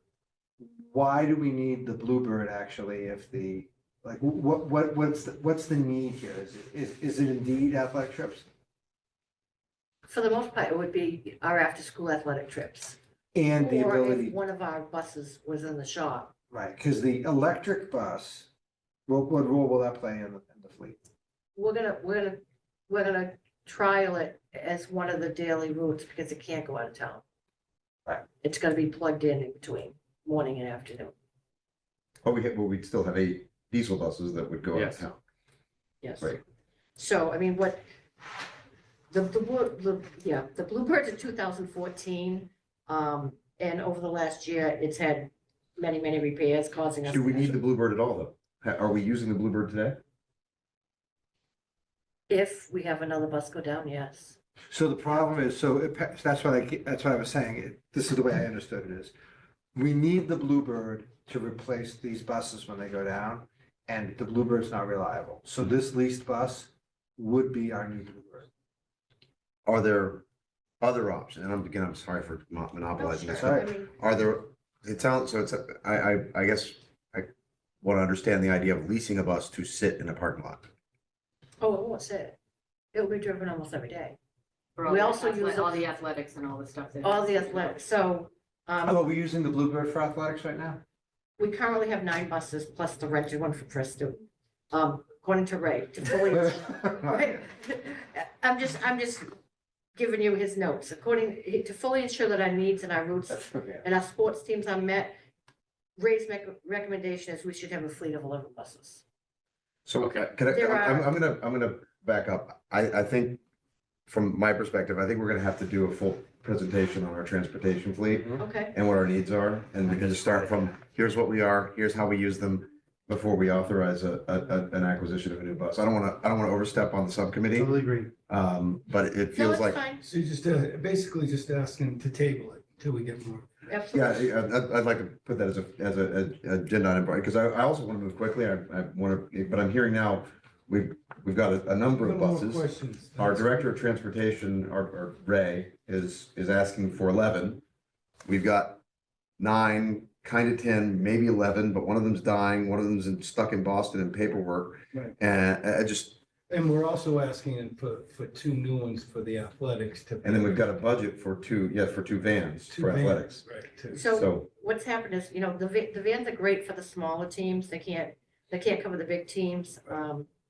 And there are, as Ray says, there are many days that we have 3 to 4 teams traveling. Yeah. The same day. Maybe we got Ray come and talk a little. Yeah. bit. Correct. As soon as possible would be good, because if we need them, let's get. And, to hire a private vendor or contract it out, you're talking $300 to $500 for well, that bus. if our need is really, so we've got on our budget right now, So who- 18 passenger vans.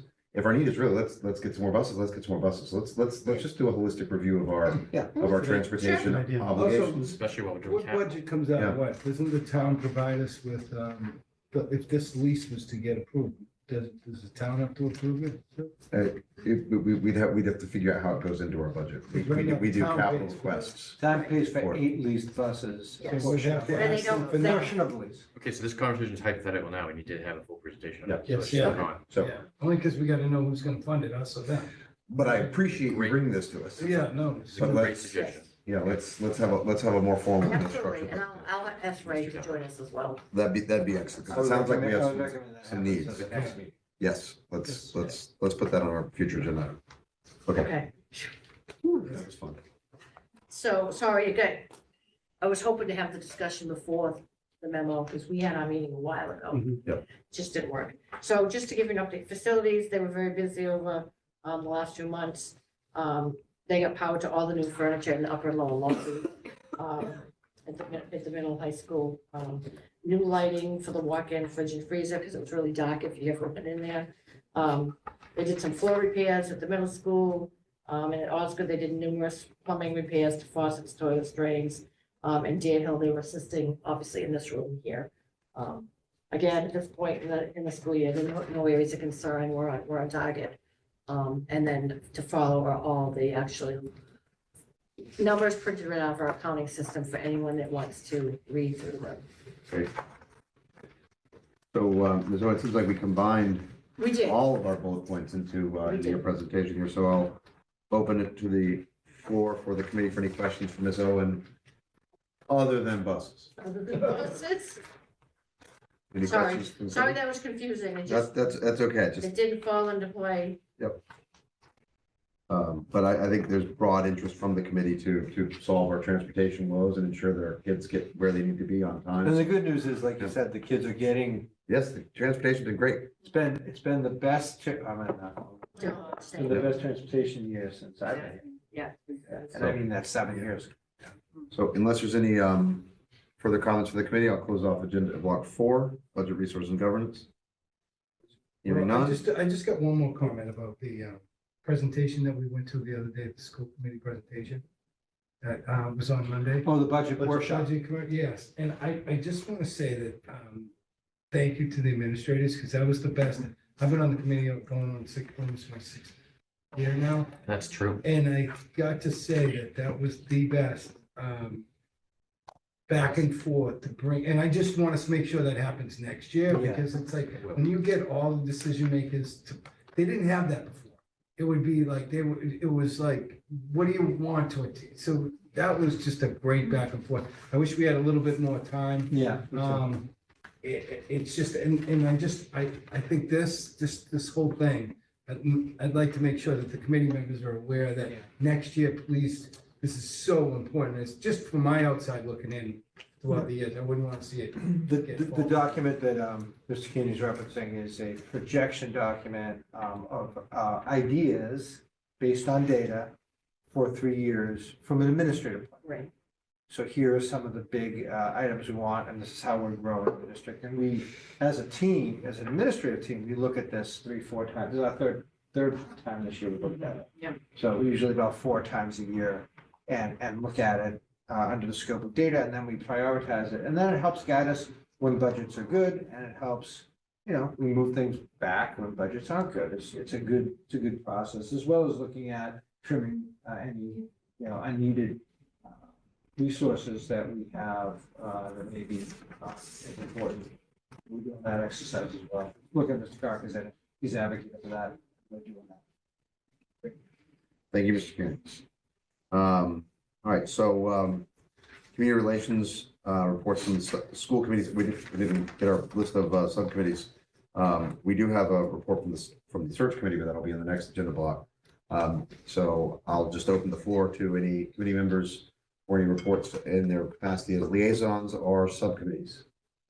So Mr. Carr. two quick items. One is that the Alternative Energy Committee, of which I'm the liaison, is engaged with our school building group on the potential opportunities around solar, batteries, roofs, all of that. So they're in a very robust exercise about that now, which is great.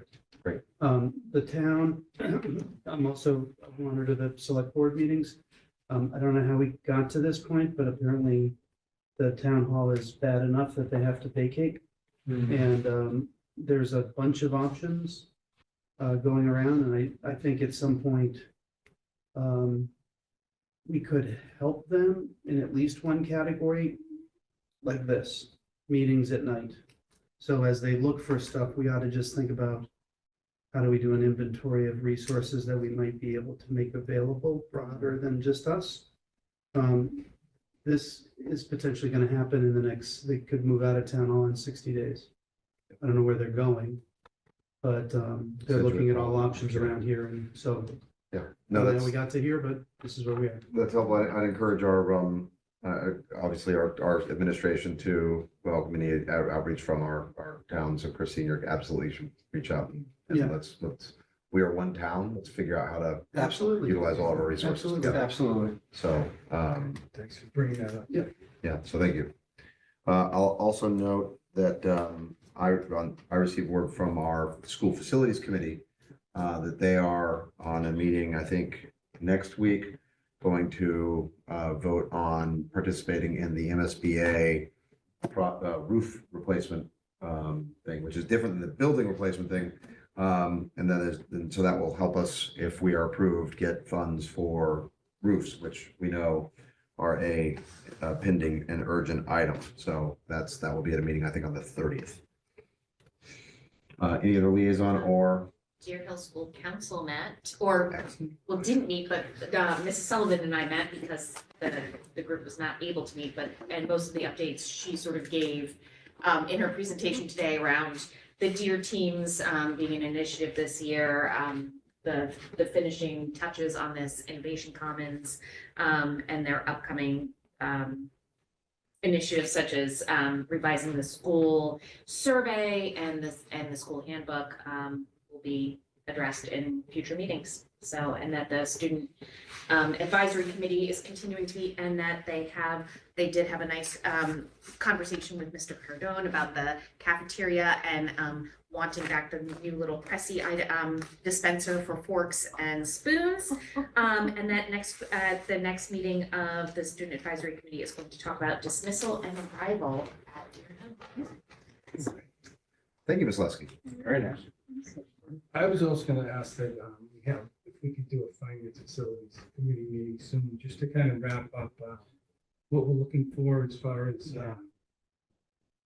the little stuff, that we make sure that we're getting the, as many, estimates as we can. I feel Yeah, like. no, I think we we're need not one for getting the buses too. We should talk about the whole thing before. we- Yeah, like whatever the agenda, whatever we are, but like, just come up with, hey, we have 3 estimates for this. So when we go down the capital list, just so that we all understand how many estimates that we're getting.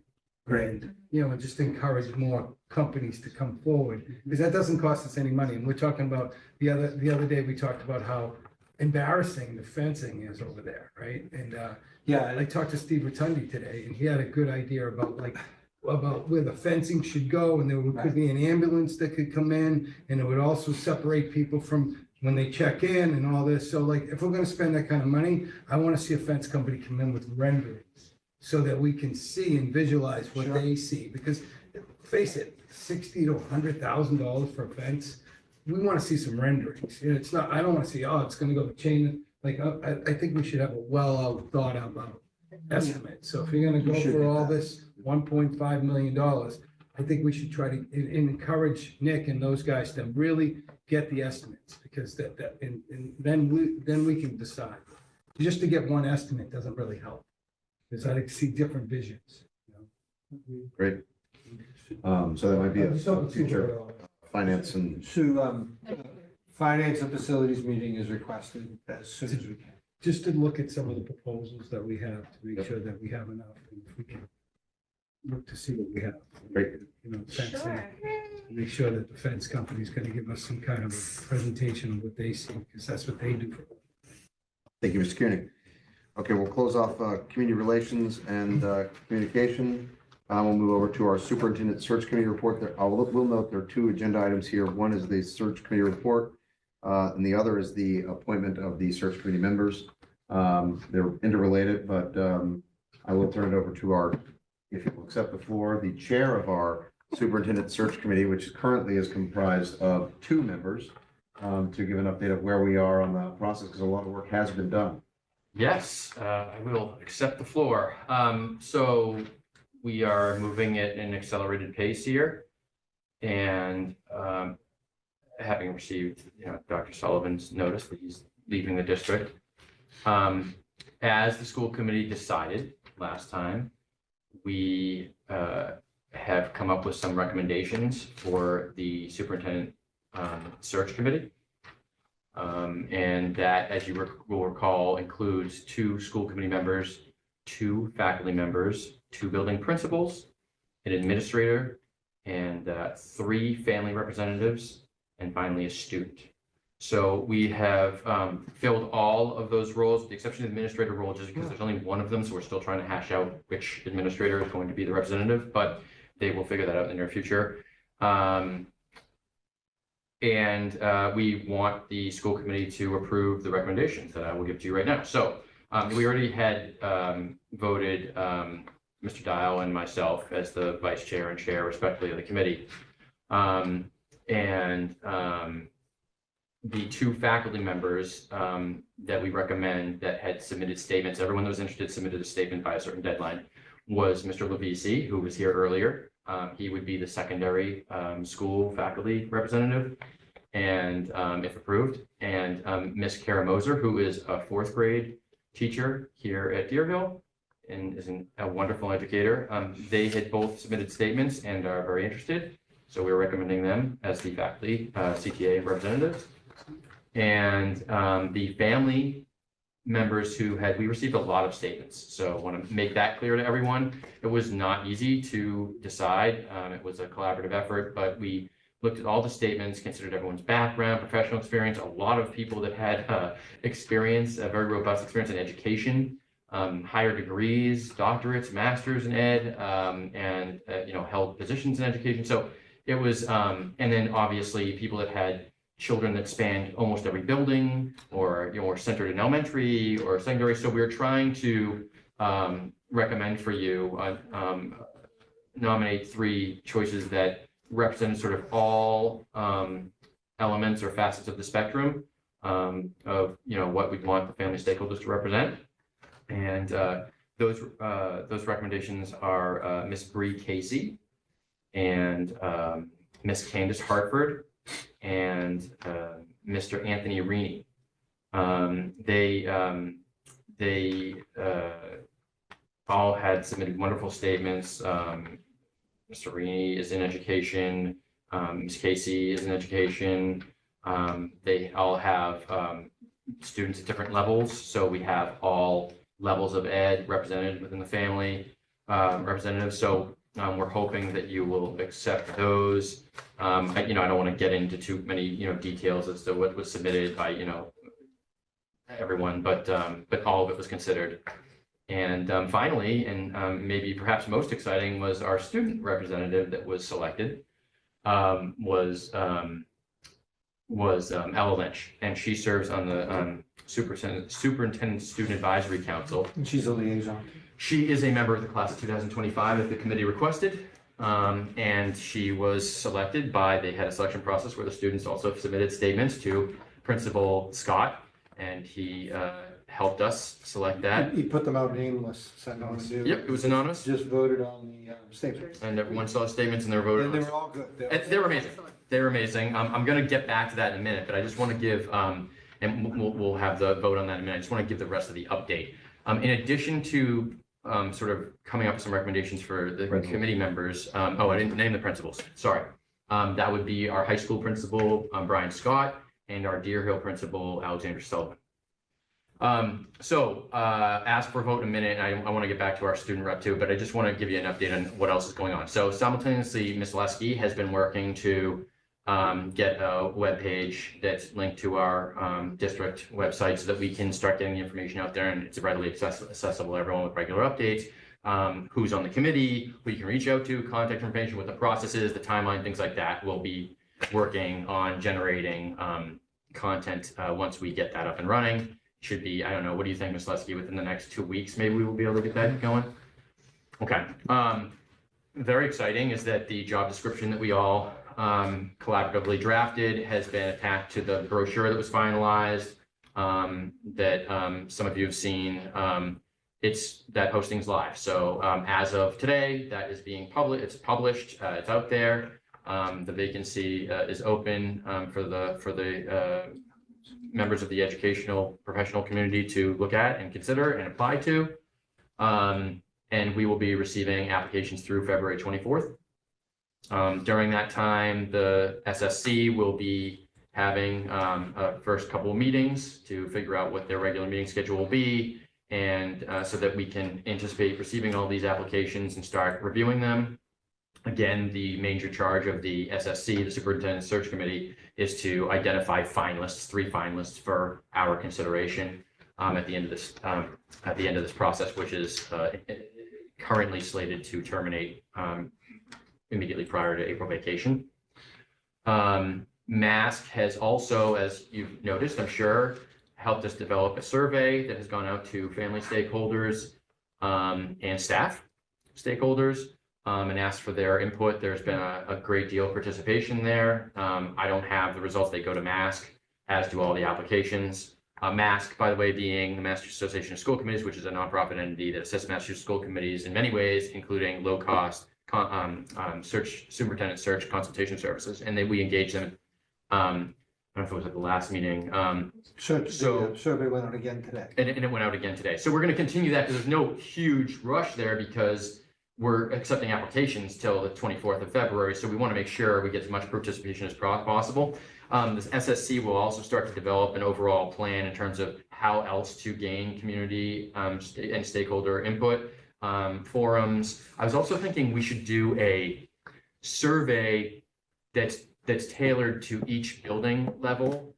I talked to Principal Farrell too, just because they're the youngest, and it's like, do we do that? And she thought we could absolutely do it in a very simple way to try and see. She says because, and she actually noted, she's like, you'd be surprised how much of a connection the students do have to this current superintendent because he's always around. And even one of the students walked up to him and said, hey, I heard you're leaving. And, in Osgood, right, which is funny. But it shows the connection, and that is an important aspect or facet of our superintendent. So I'm thinking that it might be, and I don't know what you guys, I actually wanted to see what you thought about that, about tailoring, getting student surveys out there. We want to make sure student voice is in there. We've had a student representative recommended for the committee, so we're hoping to do that. I think that might be a good way, in addition to some student forums I think we can do. But the surveys are a quick thing where I think you're going to get a lot more participation. It would be interesting to see. The students have pretty great insight. So along those same lines, if you just, Mr. Chair, sort of tolerate me for a minute, I just thought it was important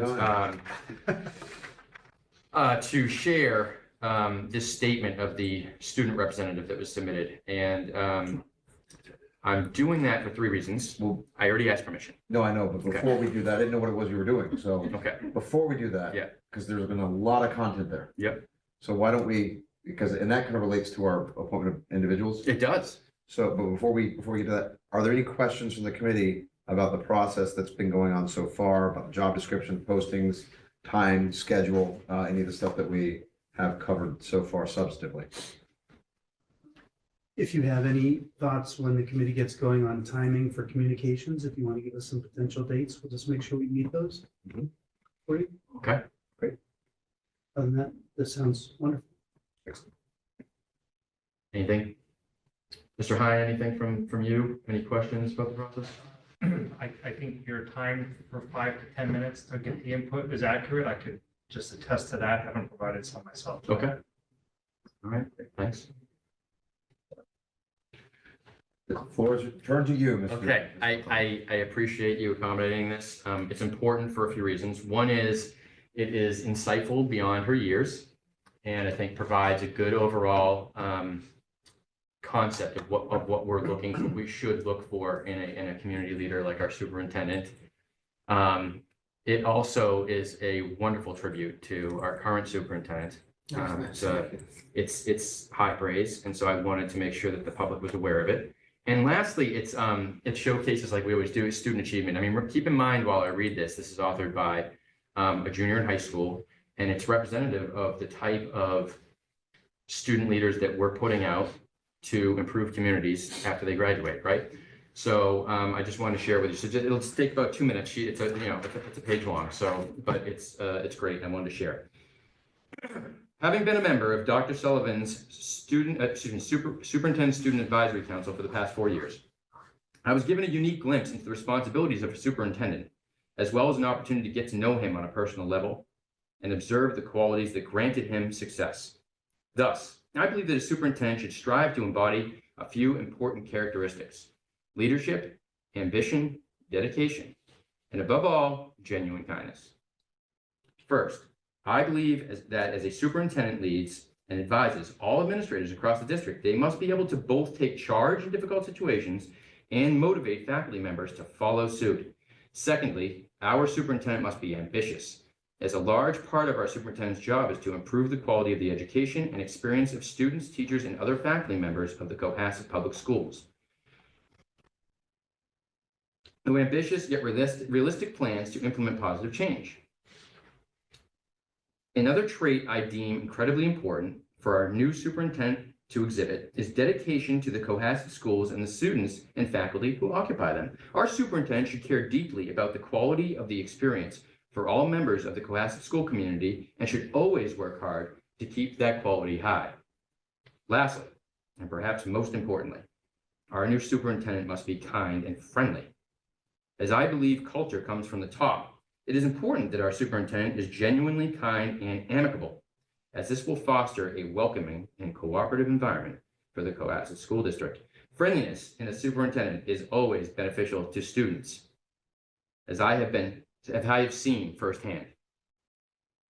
In the past, Dr. Sullivan was always a friendly face and never failed to greet students like myself in the halls, which made him far less intimidating for students to reach out to, and thus allowed for increased student voice, both within and outside his Superintendent Student Advisory Council. I believe a superintendent should refrain from leading in such a way that they discourage cooperation and conversation between all members of the Cohasset Public School community, whether it be through an overexertion of power or through lack of willingness to work with others. I also believe that it is important a superintendent refrains from creating a culture of fear and approaches conversations with students and faculty without a sense of self-importance due to their position.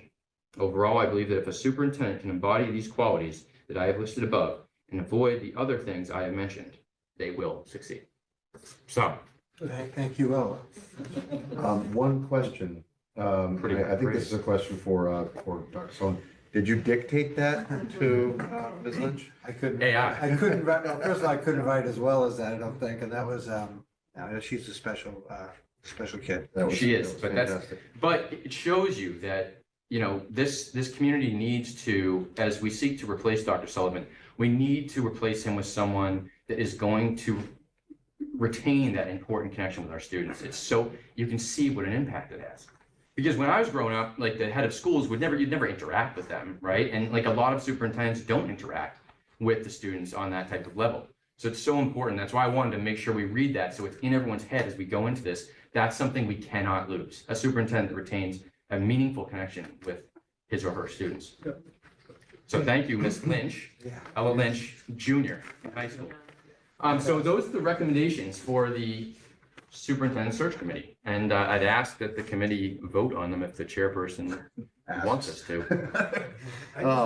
If I could just want to echo Dr. Sullivan, the friendliness, and my son I caught up with you, and I would just be like, you caught up with the superintendent? Yeah, we're good. It's just, to have that kind of, like, when I hear it and to see that interaction is priceless. That's a pleasure. And thank you for that. Favorite parts of my day. I just hope that we can all be so blessed. Thank you. I appreciate that. So that's where we are on the Superintendent Search Committee report.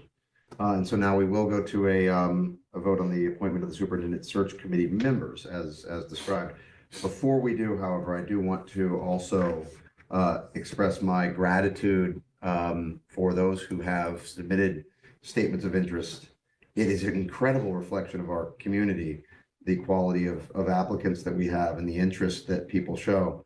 And for those of you who have applied and are listening, or even if you're not and you'll listen later, you know, the membership on the committee is not the only way to have input. We do want all of your input. There will be several public forums and several meetings that everyone will be invited to.